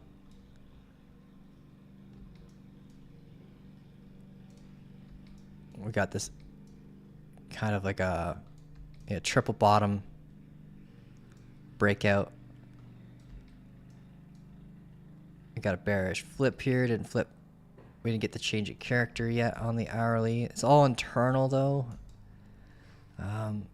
It would get the internal bearish change of character here on the hourly. Let's go to 15 minute. 15-minute flip bearish. We broke this low. Where's my market structure indicator? I'll make it easier for you guys to see. So I use market structure from 11x. It's the most accurate market structure indicator on the planet. At least that's known for retail, at least. We got, it's not popping up though. Runtime error. Okay. Lowest low.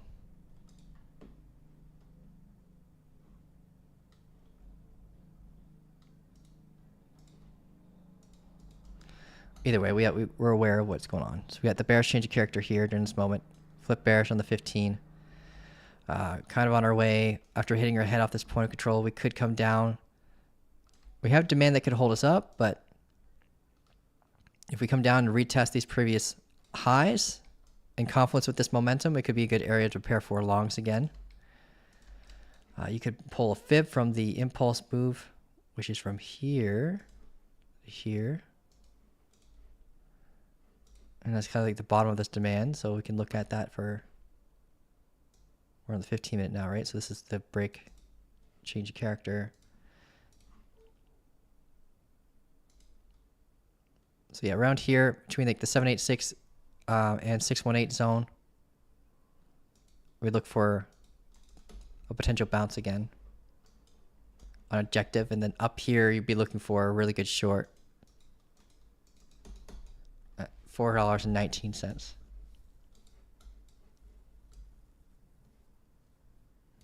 So longs around here.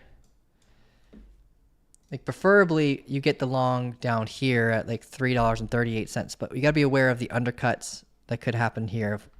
If we keep seeing like buyers momentum being maintained, you could find out in the order books to find out if there's gonna be any buyers waiting around that area. So if you see a giant buy wall, then that will tell you, okay, we're probably going to get a bounce. If you don't see a buy wall, then we could break right through it and then be preparing for longs here again. At like $3.38.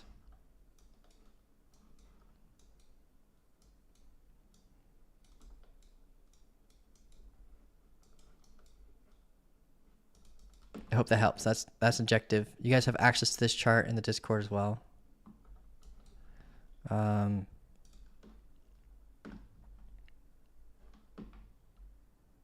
ETH and Sol weak, Bitcoin not breaking down. Yeah, that's what we got. What does dominance look like? Yeah, Bitcoin dominance is going up. So it's telling us their funds are flowing out of USDT. So USDT right now is down 1.18%. So, and if Bitcoin dominance is going up and others dominance is going down, then it tells us that where most of the money is flowing into, it's flowing mostly into Bitcoin. And you actually have some money flowing out of alts right now.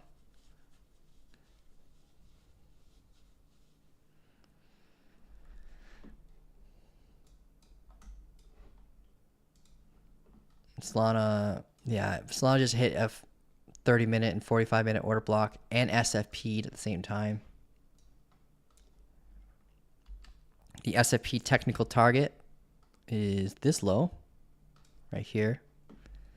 But we have that point control barrier that could keep us up. So this would be a big area to take some profits if you're in on that SFP short. And then you can take the rest off the table around here. If you got in on the 15-minute SFP, then you can have your stop loss for sure at the break-even level, like right here. If you get this engulfing candle response, then definitely watch out because we're coming right back up. But yeah, Solana did exactly what we thought it would do when we got to 81, the 81-day point of control, like hit our head, right? We swept this high with the supply zone, finishing off this supply. And then we had a bearish change of character, and we ran down to its value area low.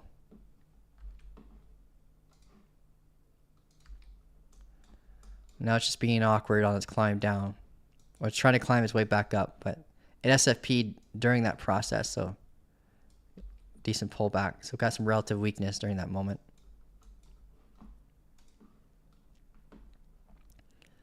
If this candle closes above this one, then we'll create a bullish order block right here, which validates in 10 minutes.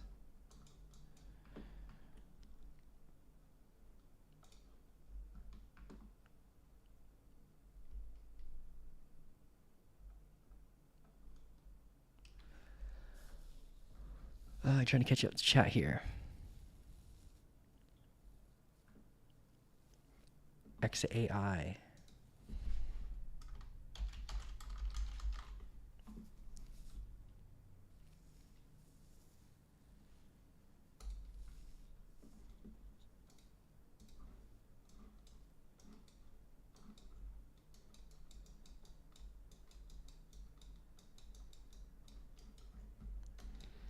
Okay, this thing's looking pretty bad too, eh? Macro wise, I mean, like it's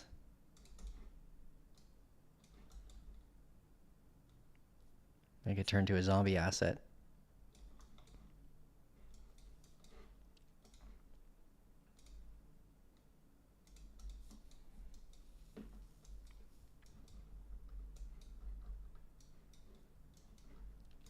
Yeah, zombie assets usually turn, and I'm not saying XAI is one of them, but they're subject to becoming a part of a lot of those pump and dump scams.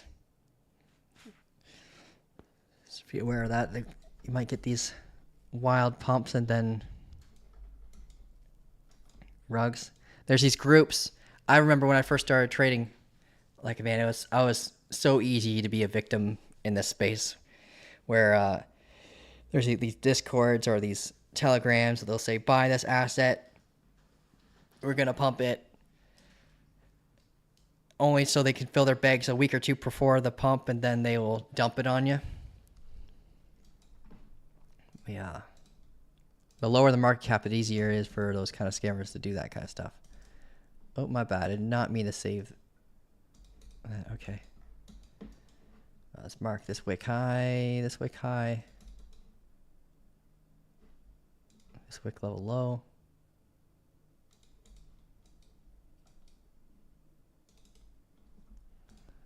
Let's change the indicator around here. There we go. Okay, so this low was swept. Yeah, it was swept. Okay, sweet. So we get a daily change of character here.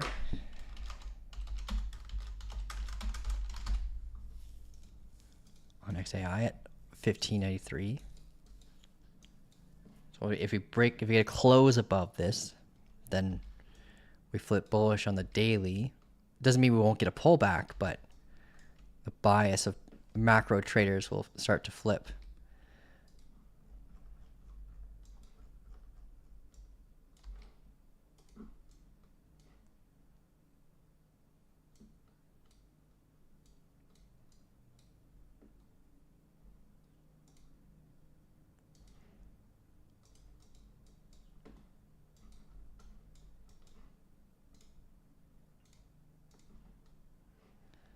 Just marking up the value area data, the momentum, the evolving momentum, our internal wick level highs. Okay. So looking at this, this is the supply that kept us down, right? For this range, we had a head off it here. We completely mitigated it here. We got into the habit of using this value area as a form of resistance, right? So at this area, we should first prepare for shorts. But if we end up seeing a proper pullback, retest higher high, then we can start targeting this wick level high here on the daily. But until we see something like that, you prepare for shorts. But if you see, like a change of character, then you go in on the, you get it on the shorts and you can start targeting the value area low. While be mindful of the barriers along the way.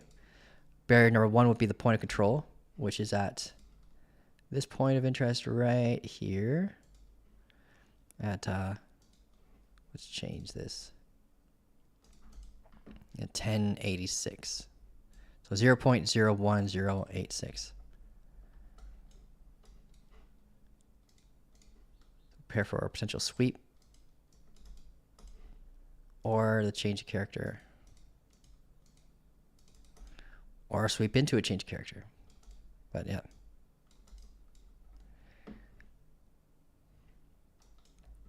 Really good positioning to prepare for a rejection.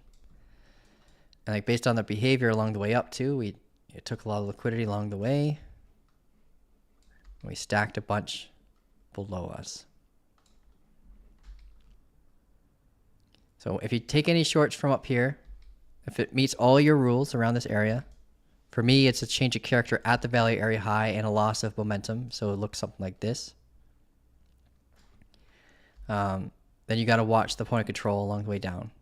If we break past that, then you're watching the 50-day EMA. If we break past that, then you can start watching these lows. All right, we got demand here. And that's pretty much it.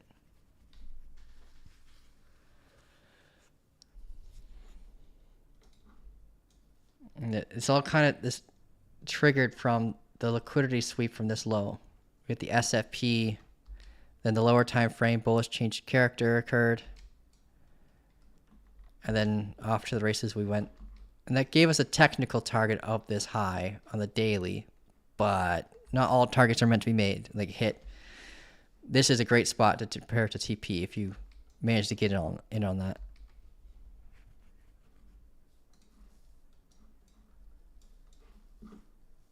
How's Bitcoin doing? We're 80,200.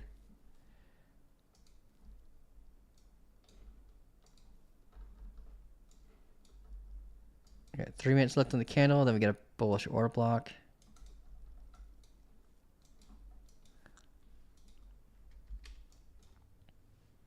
We're almost at our wick level high. This is where we're going to start getting our bear goggles back on.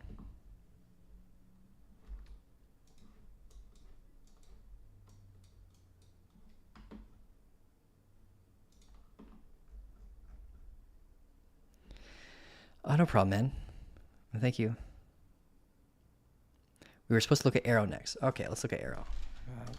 Arrow. Going buy bit for arrow. Looks like we were looking at semi recently, I guess.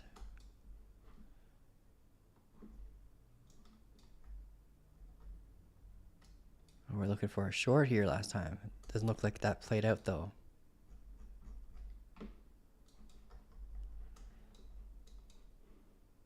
What? A 15-minute? Okay, so this was the key level that we looked at. Then we rotated to a new key level here. So if we were watching, this would have been the newly evolved key level for a short. We got the break of structure during this candle. Stop loss could have been here. But it was very short-lived. We got basically to this like local demand, failed to get the proper acceptance into that valley area. And then we had the warning like pretty much right at your entry. So you probably would have, if you've seen that opposing change of character, you would have gotten out basically losing money on fees.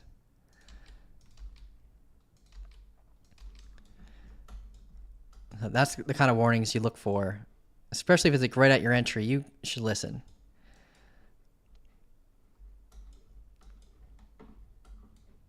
But now we got, let's see, what is over here? What do we have? An order block. Okay, so we mitigated an order block coming in through here, melted right through it.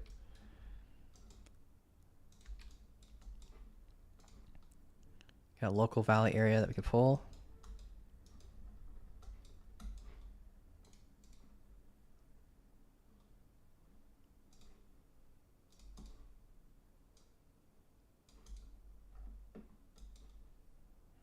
That kind of subjective.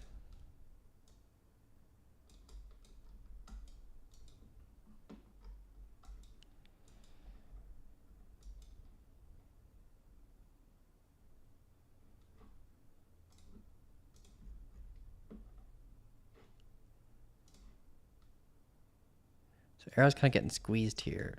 Did we take that? We didn't take that low. That low is 44.30. We had this one here was 44.30. So we had equal lows. Okay. So we compiled more liquidity below us. I'd like to see that taken before thinking about longs again. They could be short-term longs if this squeeze maintains. So you can target the valley area high after a long criteria is met, like up here at 47.24, but you get this point of control in your way you got to watch as well. You can see that we kind of have this internal supply that's keeping us down at this point of control, and so if we turn back up after a sweep, then a change of character follow through, then we got to watch this along the way in hopes for a continuation kind of posture. But if you have anything like this is really, really, really, really good criteria for a short, where you get like an SFP, change of character, below VWAP, below POC, like that's warning you that we're coming right back down to the valley area at low. So anything remotely close to that, at this point of control, you'd get out of your existing longs for a quick scalp. Zoom out on this daily though. Like the daily, if we're breaking this momentum, we kind of pierced through it before. We have uptrending momentum here. We're kind of at it right now. Let me just delete that arrow. Or else change the time frame visibility so it's not visible in the daily. There we go.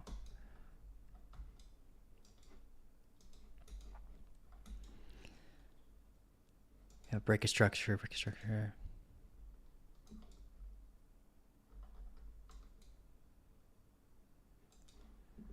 An internal key level here. So yeah, it's getting squeezed between the 50 and the 200-day EMA. We're kind of range bound, testing this uptrending momentum. So we could prepare for that continuation, maybe hit our head off of here and finish off the supply that we have over here on our left.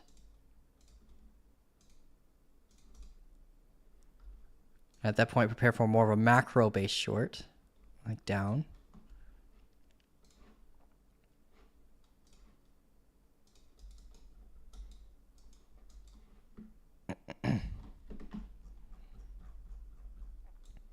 But yeah, that's arrow. So yeah, this is the daily momentum that we just drew and kind of aligned with it right here.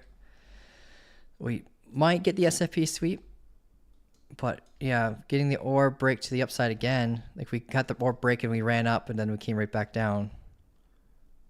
So we get that close back above here, acceptance in the valley area. We get that rotation to the POC. Watch our head here and hopes for a continuation. That's all I really got for this one, man.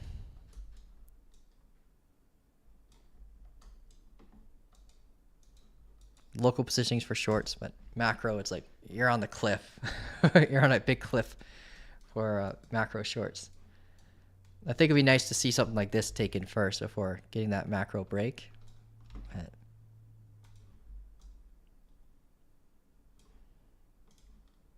you can draw like something like this where,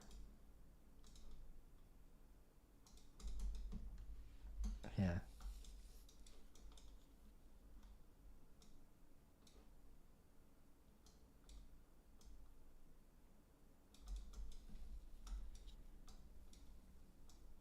This is basically where we have all the confluences kind of converge, right? We sweep these potential highs, supply, macro supply high, 200-day EMA, momentum. So if you have an opposing change of character here, then this could be more of a macro drop.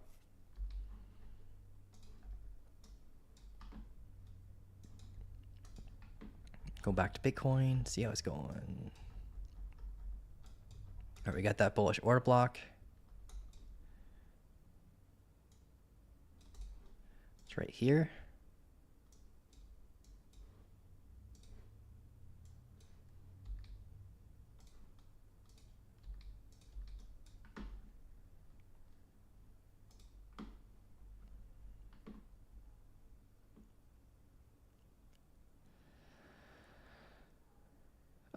Bitcoin will get stablecoin flows due to Clarity Act, banning crypto platforms from any passive yield. That went through already?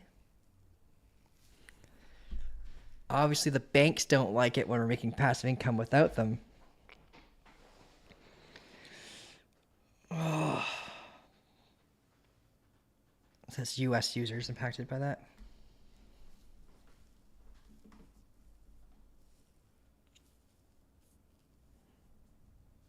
You can't ban the world, yeah. How do you ban like a, yeah. So they could, yeah, they only can ban like the US platforms from doing that. Obviously this could have a impact over the world, but there's a lot of copycat countries out there that will copy whatever the US does.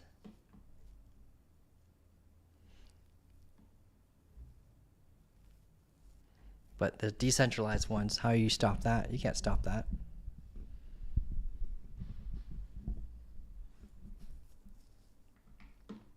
You're already up 3%. Nice. Good job, man.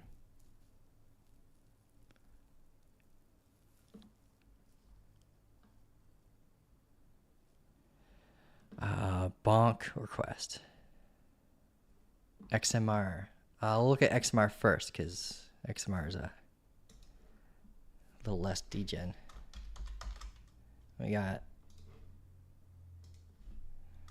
I thought we had an XMR chart, but I guess not.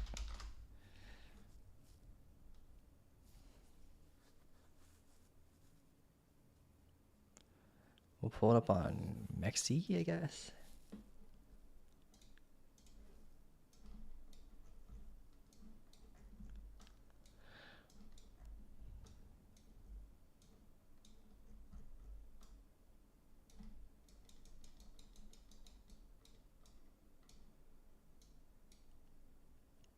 Starting to break volume trend on XMR. We got our macro momentum that's been holding us up since $104. We're at $396 now. We could pull a valley area here, but we don't need that right now.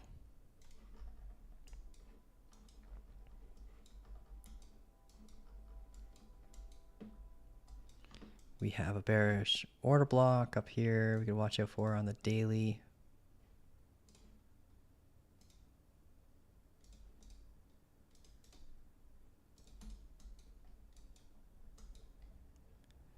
And we had one here. We hit our head off of it already. We used the 200-day EMA as a form of support.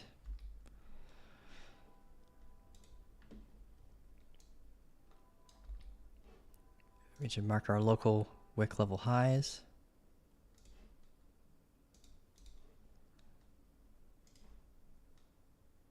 And our lows.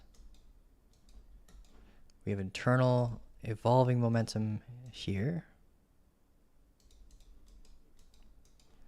We have a fixed range volume profile pull we can do from here to the moment we left it here.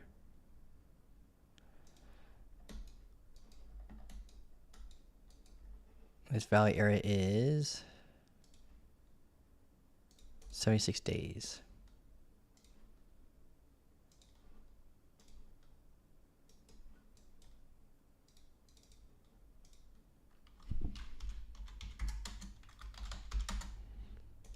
This marks value area high from now. That's all that's really important.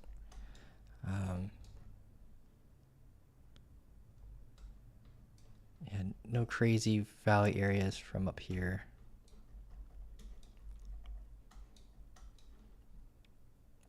All right, going to the 4 hour now.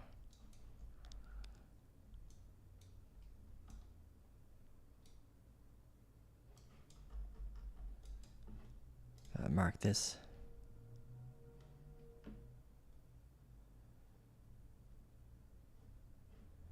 This is when we officially switch to being bullish again on the 4 hour. Because we were internal since then.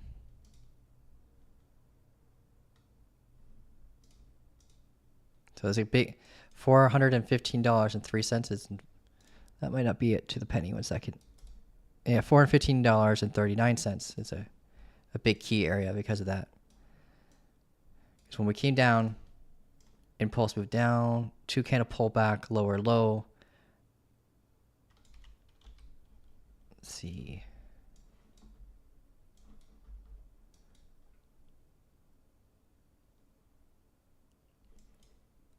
Oh, that actually is debatable. Close wick based.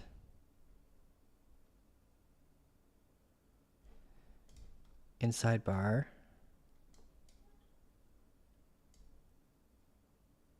These are nullified. Okay, I see. Okay.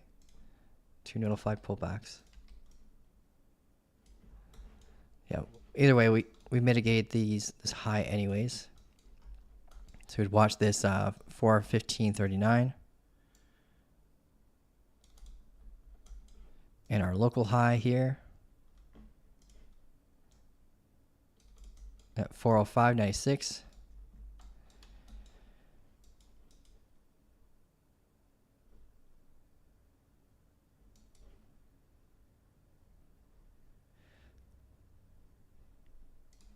Map this out. So up here, we can look for a rejection. We could also get an SFP off this high for rejection as well.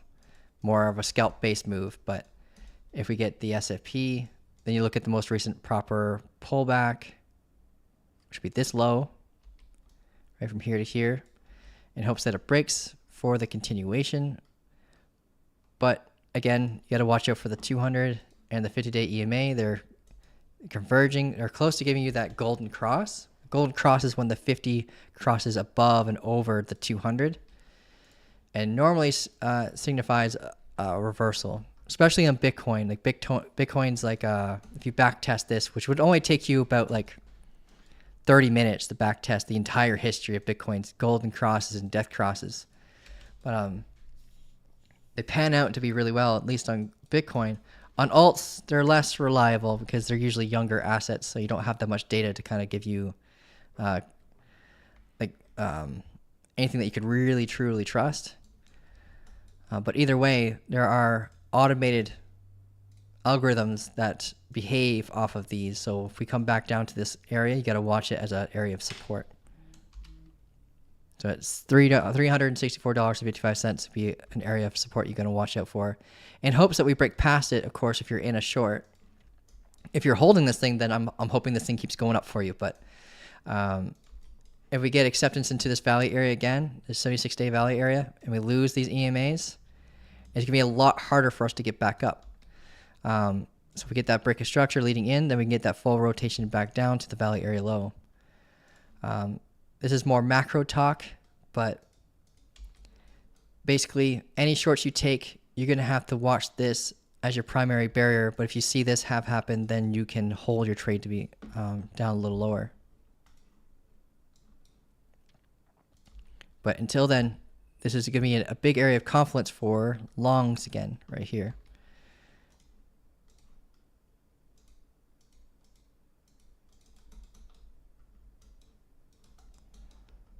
So really good macro short positioning up here. Short-term scalp short positioning here. and a decent long opportunities here. This is the 4-hour time frame. We can look at the 15-minute, see how it looks. Yeah, 15-minute had a really transparent short here, but could you have entered that? Like with my rules, the confirmation happening here, like I couldn't short that. Your stop loss would be way the heck up here. It would be better if the confirmation wasn't so steep. So right now you'd be looking for like exit criteria. You probably would have been able to jump in on like a 5-minute structure. Yeah, if you look at the 5-minute, yeah, I get the 5-minute change of character, pull back to the orb low. We'll create the orb at that point. Fibonacci, yeah, golden pocket retest. So once we flip bullish, then you can pull a fib from the low to the highs. Golden pocket entry, stop loss on the strong low. Maybe watching this high. And once we get up there, you'd be looking for shorts again.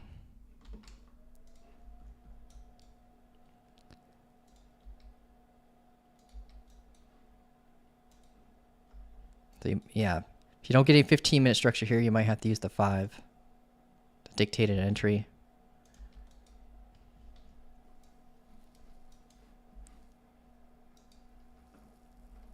That was XMR. Back to Bitcoin. Bitcoin's moving slowly. The volume started to drop.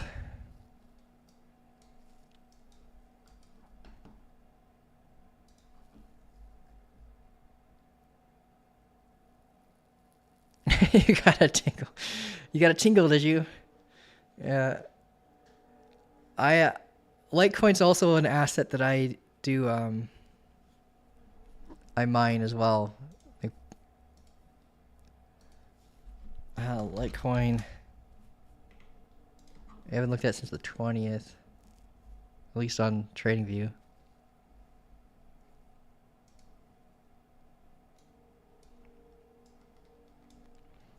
It's just its positioning is so good for a macro long very soon. Like it just needs to confirm the move, that's all.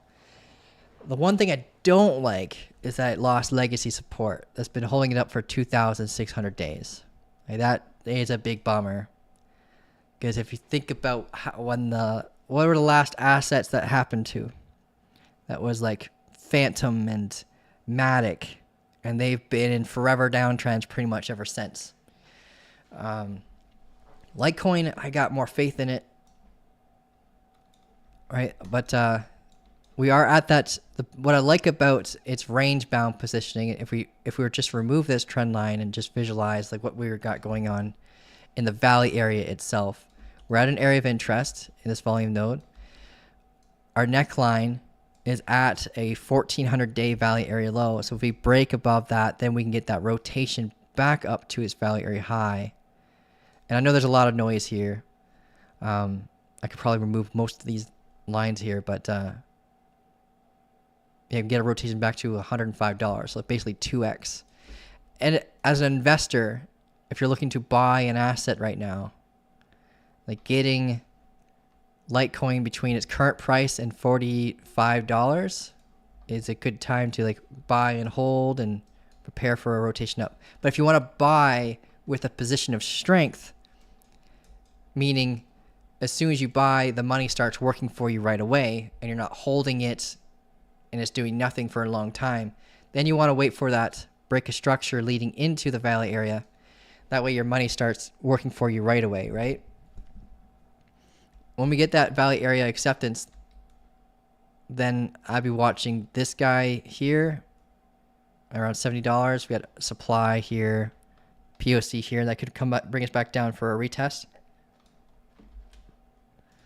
So I don't think it'll sprint right away to, you know, crazy all-time highs or $105 again after acceptance. You probably get something like that, but yeah, I got high hopes for Litecoin. Its positioning is really, really good for investors to prepare for accumulation and stuff. But it's just its positioning right now. It does look like it wants to go down one more time before it goes up. And we have supply here that we haven't really fully mitigated. We have compiled liquidity below us. We just keep taking from above us. So it got a bit of a rounded top. We just had this SFP sweep. This is kind of telling us the story that it's coming back down to maybe take these lows again.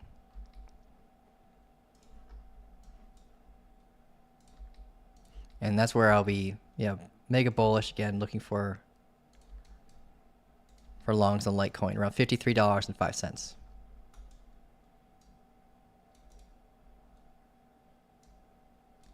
between here and here, all we just need is once we get there is that bullish reversal structure.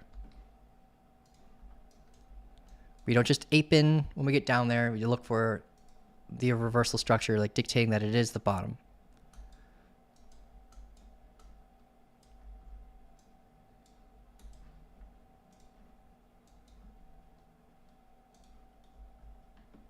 So I got the tingle too, but I'm just being patient.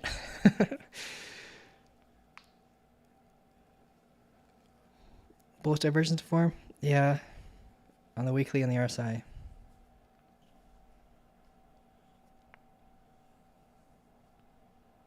Litecoin seems like a boring meme coin. No. I know you know better. I know you didn't mean that.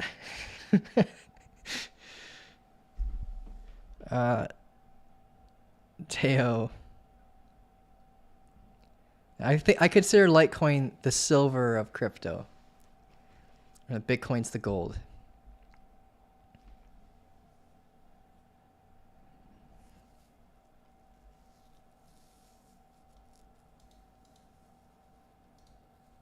What do you think about flipping accounts on futures? What do you mean by flipping an account?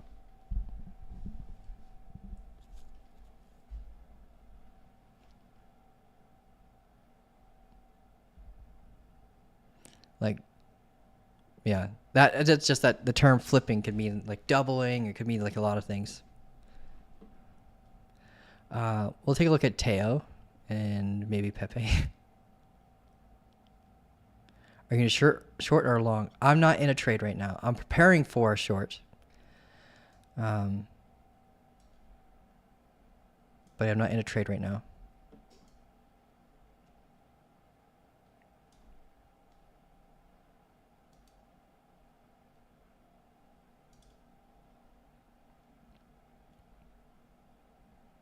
Like taking 1K with 5 to 7% risk.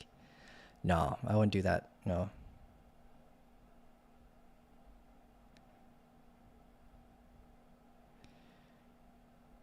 It depends. So it depends on what's your net worth within crypto itself or within all your trading accounts. But I'll always recommend people to risk to lose 1% to gain 2% or more. And if you have a high win rate, then 1 for ones. Like super high win, if you want to do that kind of scalping kind of exit strategy. But no, there wouldn't be a time ever where I'd recommend someone to risk to lose 5% to 7% unless they're defragmenting their accounts, where I don't know, they have a proven strategy that they have maybe at least 1,000 trades back tested, and they have this one account dedicated for one strategy for 5% risk. Because even if you have like an 80 or 90% win rate, you can statistically, you can have these moments where you have 8 to 9 trades in a row where you lose. I've had that moment. Like the most recent time I had like an 8 loss streak was in July of last year. And like if I were to risk to lose like 5% during that, I would have wiped out like more, like half my account. Right? And to build that account back up again from that would be really hard. So if you think of it, risk management with like 1% risks, you have like 100 bullets before you lose your account. And if you're doing it by percentage based and not fixed risk management, this is then even more than that. You have a lot more than 100 losses in a row. And I want people to be like, I'm always going to share behavior, talk about behavior that I know that will allow people to turn this into like a career long term. And yeah, I get 5% will let you grow really fast, but can also let you fall a lot just as fast too.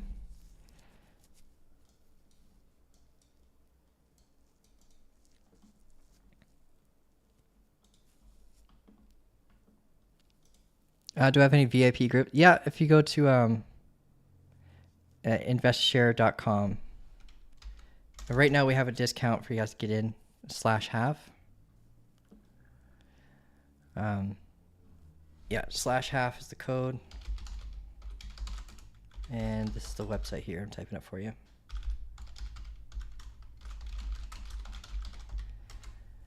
But if you guys were interested in seeing what it looks like, we got automated strategies posting all the time for setups. And then we have our team as well.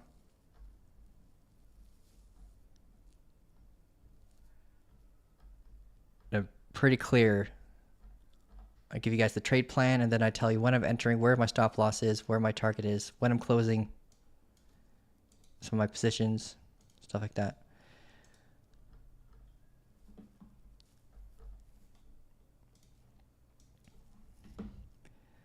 What else do you guys want me to look at? Bonk, right. Bonk. I don't think we have a bonk chart. I doubt it. Let's see. No. BONK. We'll look at that on Binance too. Lots of friction on the charts. I understand this thing's a little bit of a sleeping dragon lately too. Yeah, it looks like we were looking for shorts last time. Spoke about this thing. So we have a downtrending momentum here. You're kind of like tapping that now. We're basically in price discovery other than the October 10th wick level low. We have supply right here. We had an ore block here that we melted through. Yeah. Delete all this noise now. We can pull a fixed range volume profile from here to here. You can zoom in after I mark this area of concern. Zooming in again. Bonk's got interesting tokenomics,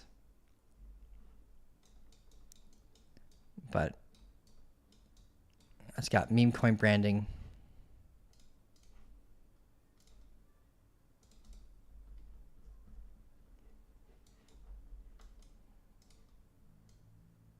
Yeah, we want to include that all into our poll. So Bonk right now is kind of riding alongside this downtrending momentum from, what was that high? It's not its all-time high, but it's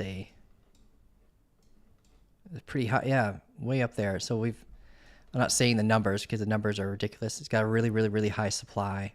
So it's gone down since then, 84% in the past 294 days. Now we're testing that momentum after 294 days again. We got a bit of an apex point coming between this uptrending momentum here. If we get rid of this dotted line feature, this downtrending momentum here. So we're getting into a squeeze basically. But being at a value area high, you should assume first that we're going to be coming down.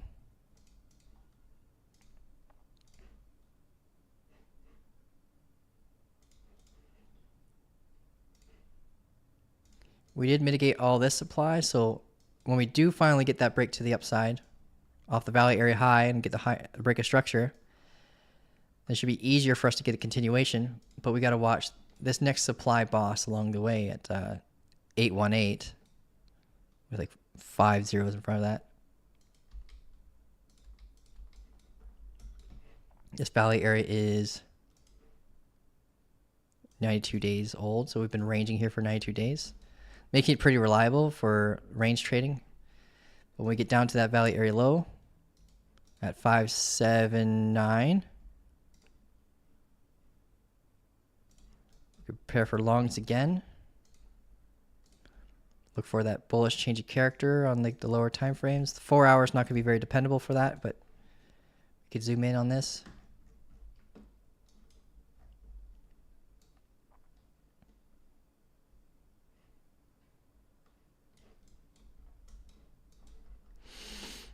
And we're dancing on the 50-day EMA. Lots of friction in the charts. Tough to see. Yeah, so we want that low taken to rotate our key level. We had an order block here that kind of we hit our head off of and came down.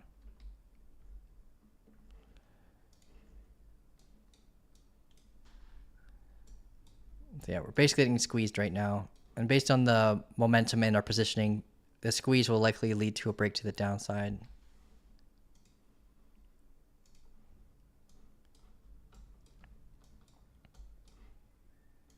If we manage to break to the upside, then here's our next area. You would want to like prepare to exit around here. If we got something like that. But I would recommend sitting on your hands, waiting for support bounce around here. If you're not already in a long position.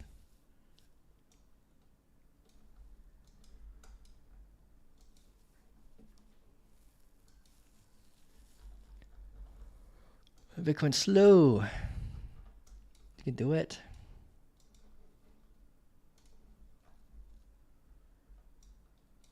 We got a bearish order block that just got created.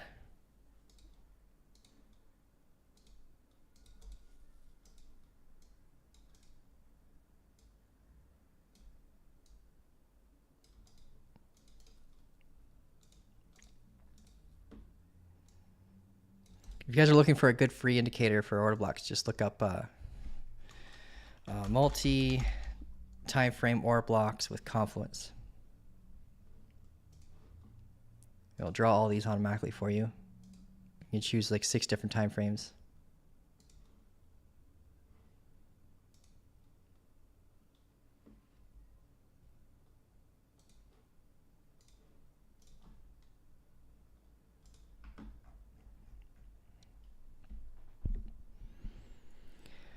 What do you think about trading Forex pairs or stock indices like NASDAQ with your fixed range volume profile? Oh yeah, with the fixed range volume profile strategy, it will work really well. Yeah. It worked really good with gold. Yeah, gold's really reliable. Silver will be reliable. Silver's been a little bit of a slippery fish lately, but still reliable.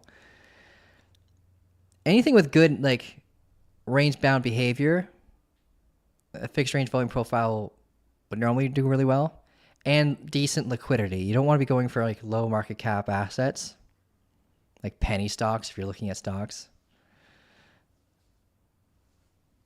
We just tapped into that order block. It's mitigated.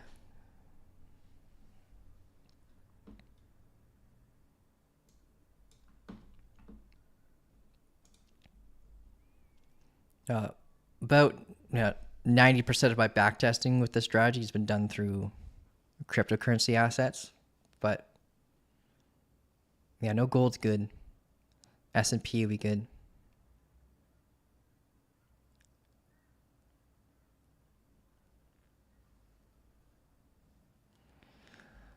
We check Teo and Pepe. Teo.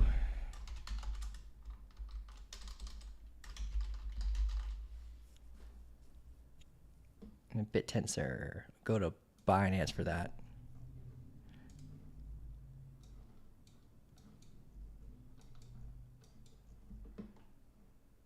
Teo isn't just a macro range.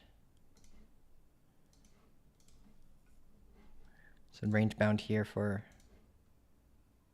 747 days in this valley area. So really reliable for like moves. Still want to watch like the downtrending momentum here that could cause a front run to the valley area high.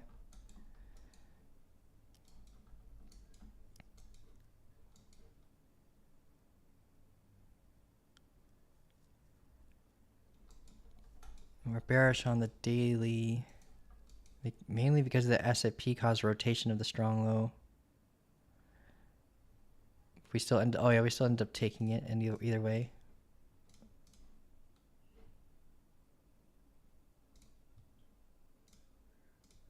Right here. Got an internal break of structure, so we're internal between this high and this low. We can draw momentum. This is the buyer's momentum for Teo. We'll get this line to be dotted. Got seller's momentum here.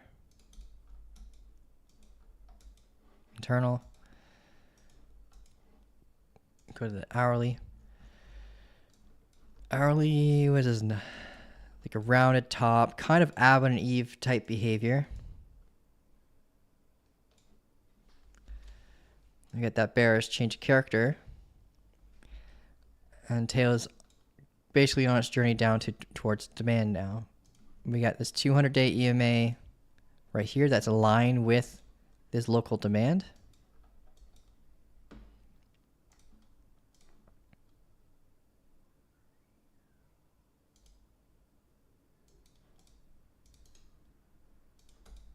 I think we can dip more into it. But around here, you could look for longs again. Short-term scalp kind of stuff. You could target the unclaimed high. But if you see an opposing reaction, and prior to that, then you just get out, right?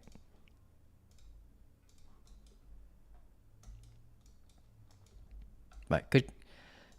All right, confluences here. Local demand, 200-day EMA, previous highs as support. So we can look for a bullish change of character here. We flip bearish so far, but we gotta wait for the reversal structure first. This is the hourly time frame. If you get that posture, then you can start targeting the unclaimed high for the continuation towards this point control. You just watch this downtrending momentum. It's pretty subjective, so you definitely want to watch the order books and see if there's any sellers like waiting around that area. So we get that close, and if you're watching this downtrending momentum along the way and seeing, like looking left here, looking for, bearish order blocks, supply. Well, there was an order block here, it was already mitigated, at least on this time frame.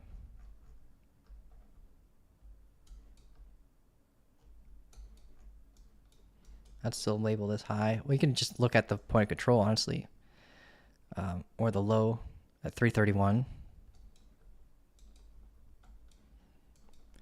But yeah, if you're not in a short, then you should be looking for the reversal, and that would be around like 271.5.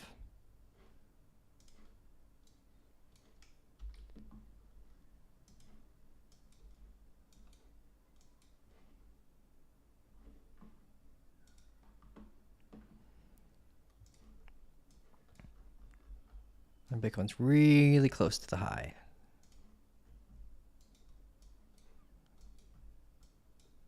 It's dragging its feet.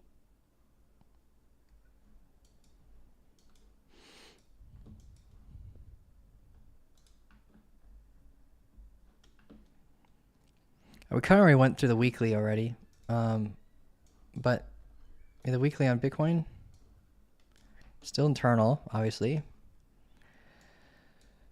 We had a bullish flip on the weekly, which isn't as potent or as strong as a change of character, because a change of character would dictate a liquidity being taken before the move up. So we had the bearish flip when we closed above this high, right? It's a wick-based flip. I would like to see this load be taken so we can have a strong high key level adjusted. So right now it's here alongside the daily.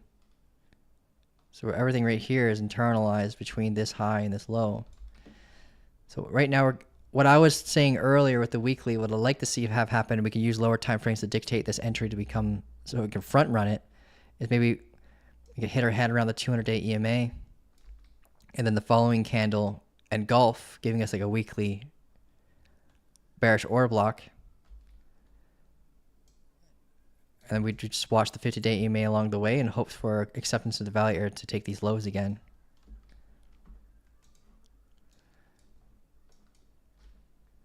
I don't really take very much action based on weekly candle close unless it's a confirmation of like a macro change of character, like something like this.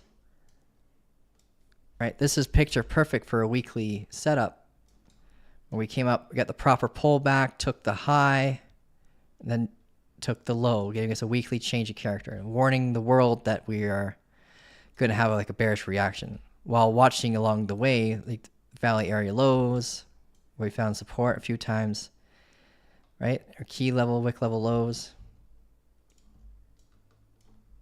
And now here we are at this like, kind of like, think of this like a macro area of demand, right? So I would like to see that have happened again, where we have the picture perfect. It's very picture perfect request. Like we want the low to be taken, so we have maybe like a weekly SFP and then the change of character. But this is like, if this were to happen, it's like months away. Like it could take, or you know, if we have a crazy crash, like we've seen those happen too, where we get down there in a few weeks instead.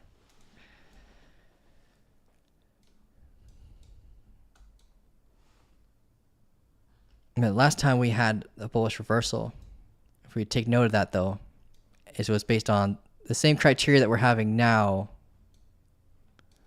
where we have an ascending double bottom break on the weekly.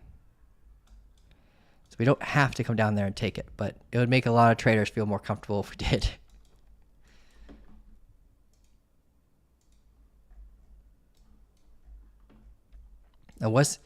I'm mainly hopeful that we go down there so I can get an inverse perpetual trade set up. And then we'll have all of our on-chain metrics met for a big long too. I have a lot of Bitcoin in a cold storage, so like it's not the end of the world if I don't get the setup, but I mainly want the setup so I can give it to the community.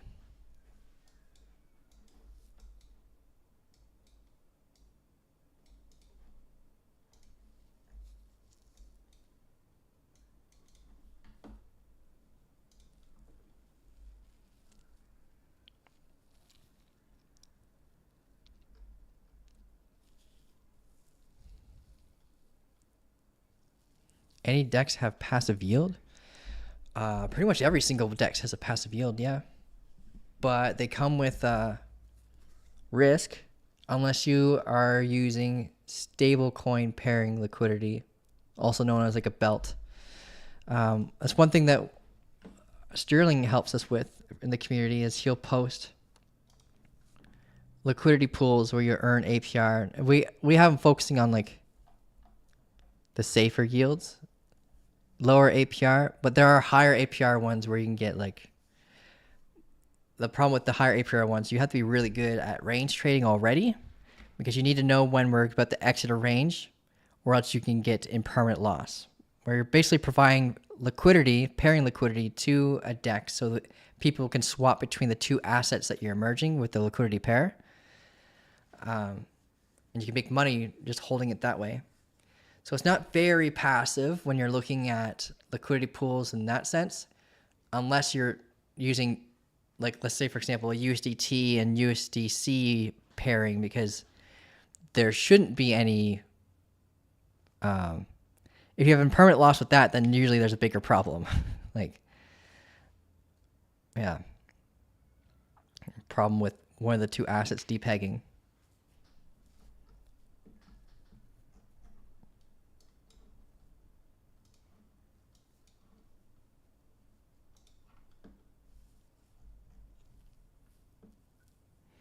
And the DEXs are getting more advanced. Like, you're starting to see some pretty crazy ones.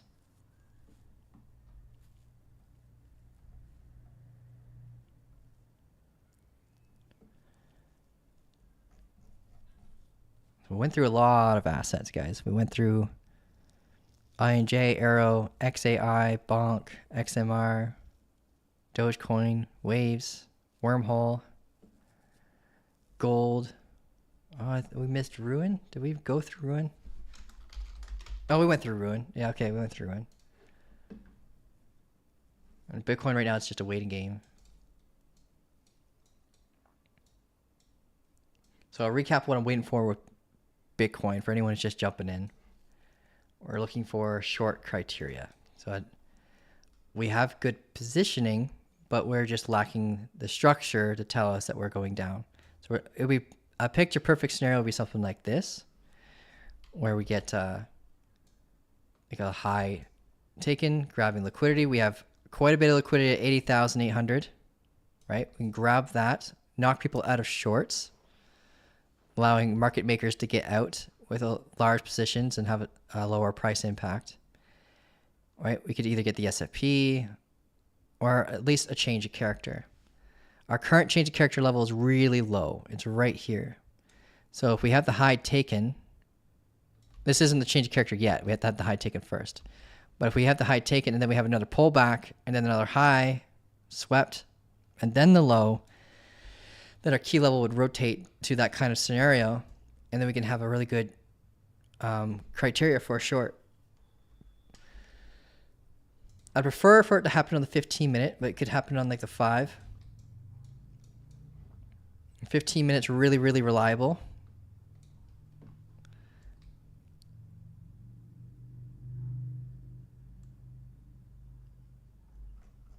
Yeah, I had a crazy win streak, and then of course I lost 2 trades in a row over the weekend. I normally don't trade during the weekends. The confirmations happened late, so when we had reversal posture warning us, that happened at like 3 o'clock in the morning, so I wasn't awake to be reactional. I won't be doing that again. Let's have like a limit close on my 1-to-1 or something.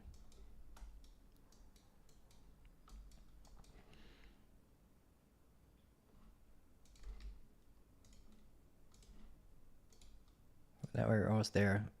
Yeah, that's what we're looking for.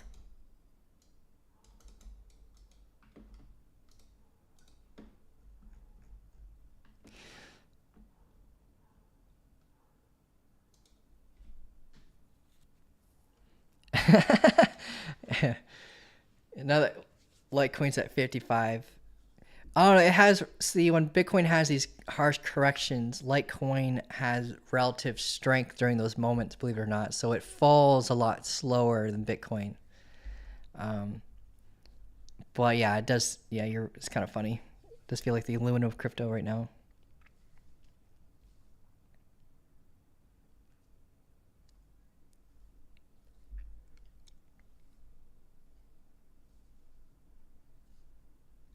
It has its. When's its next halving event for Litecoin though? It's got to be coming up soon. Litecoin.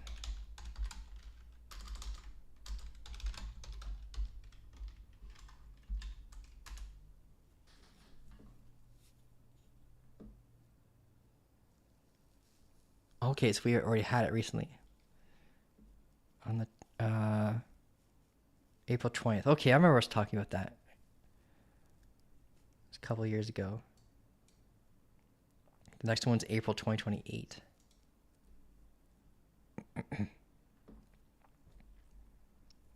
I'm fine with that. Take your time with the halving event because I ain't. Oh, this is Bitcoin. What are we talking about? Why is it?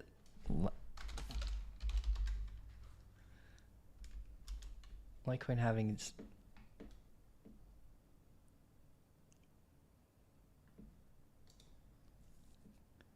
Next event's on the July 2027. In August. Yeah, between July and August.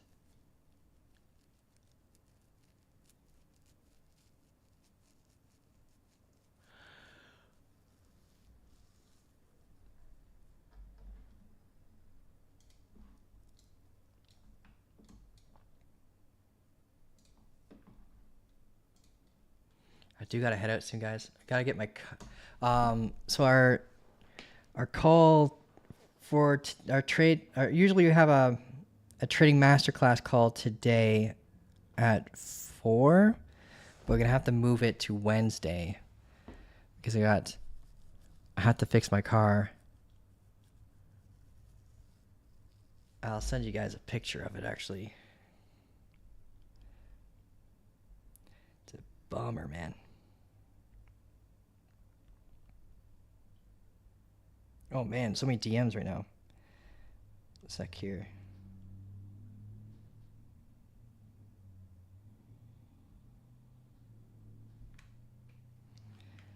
Yeah. Got an appointment for 3 o'clock to get it fixed. That's like the only time they can get it fixed. But yeah, that's supposed to be attached. My car sounds like a motorcycle now, so I gotta get that fixed.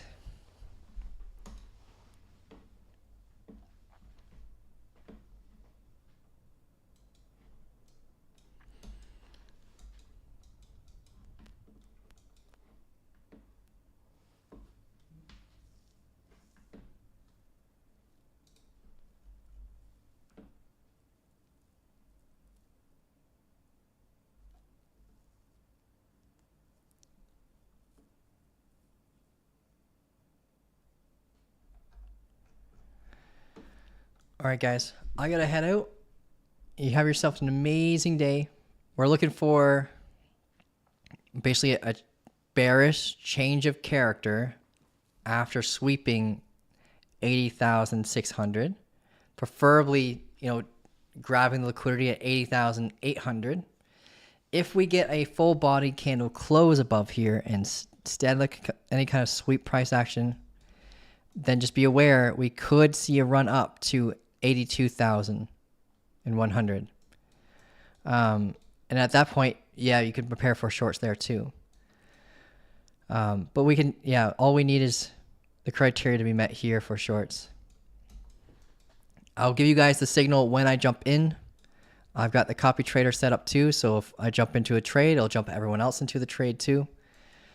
When we jump into the short, we got to watch out for the opposing confluence of the VWAP and the previous 5-day Valley area high up here at 78,334. We got an order block here in the lower time frame as well as in line with that area. So you can prepare for a potential bounce here. But while being in the short, we'll be hopeful that we get the continuation. Like, obviously, if we see something like this, we break down and get that break of structure, then we can hold our trade. But we got to plan our exit around here until then. All right, guys, you have yourself an amazing day. Reach out to me if you need any help in the Discord. I'll post the change in the schedule for tonight's trading masterclass call. And yeah, maybe we'll let some outsiders in this time too, so everyone can come in and see what it's like, ask questions, learn together. All right, guys, you have a great day. Thank you.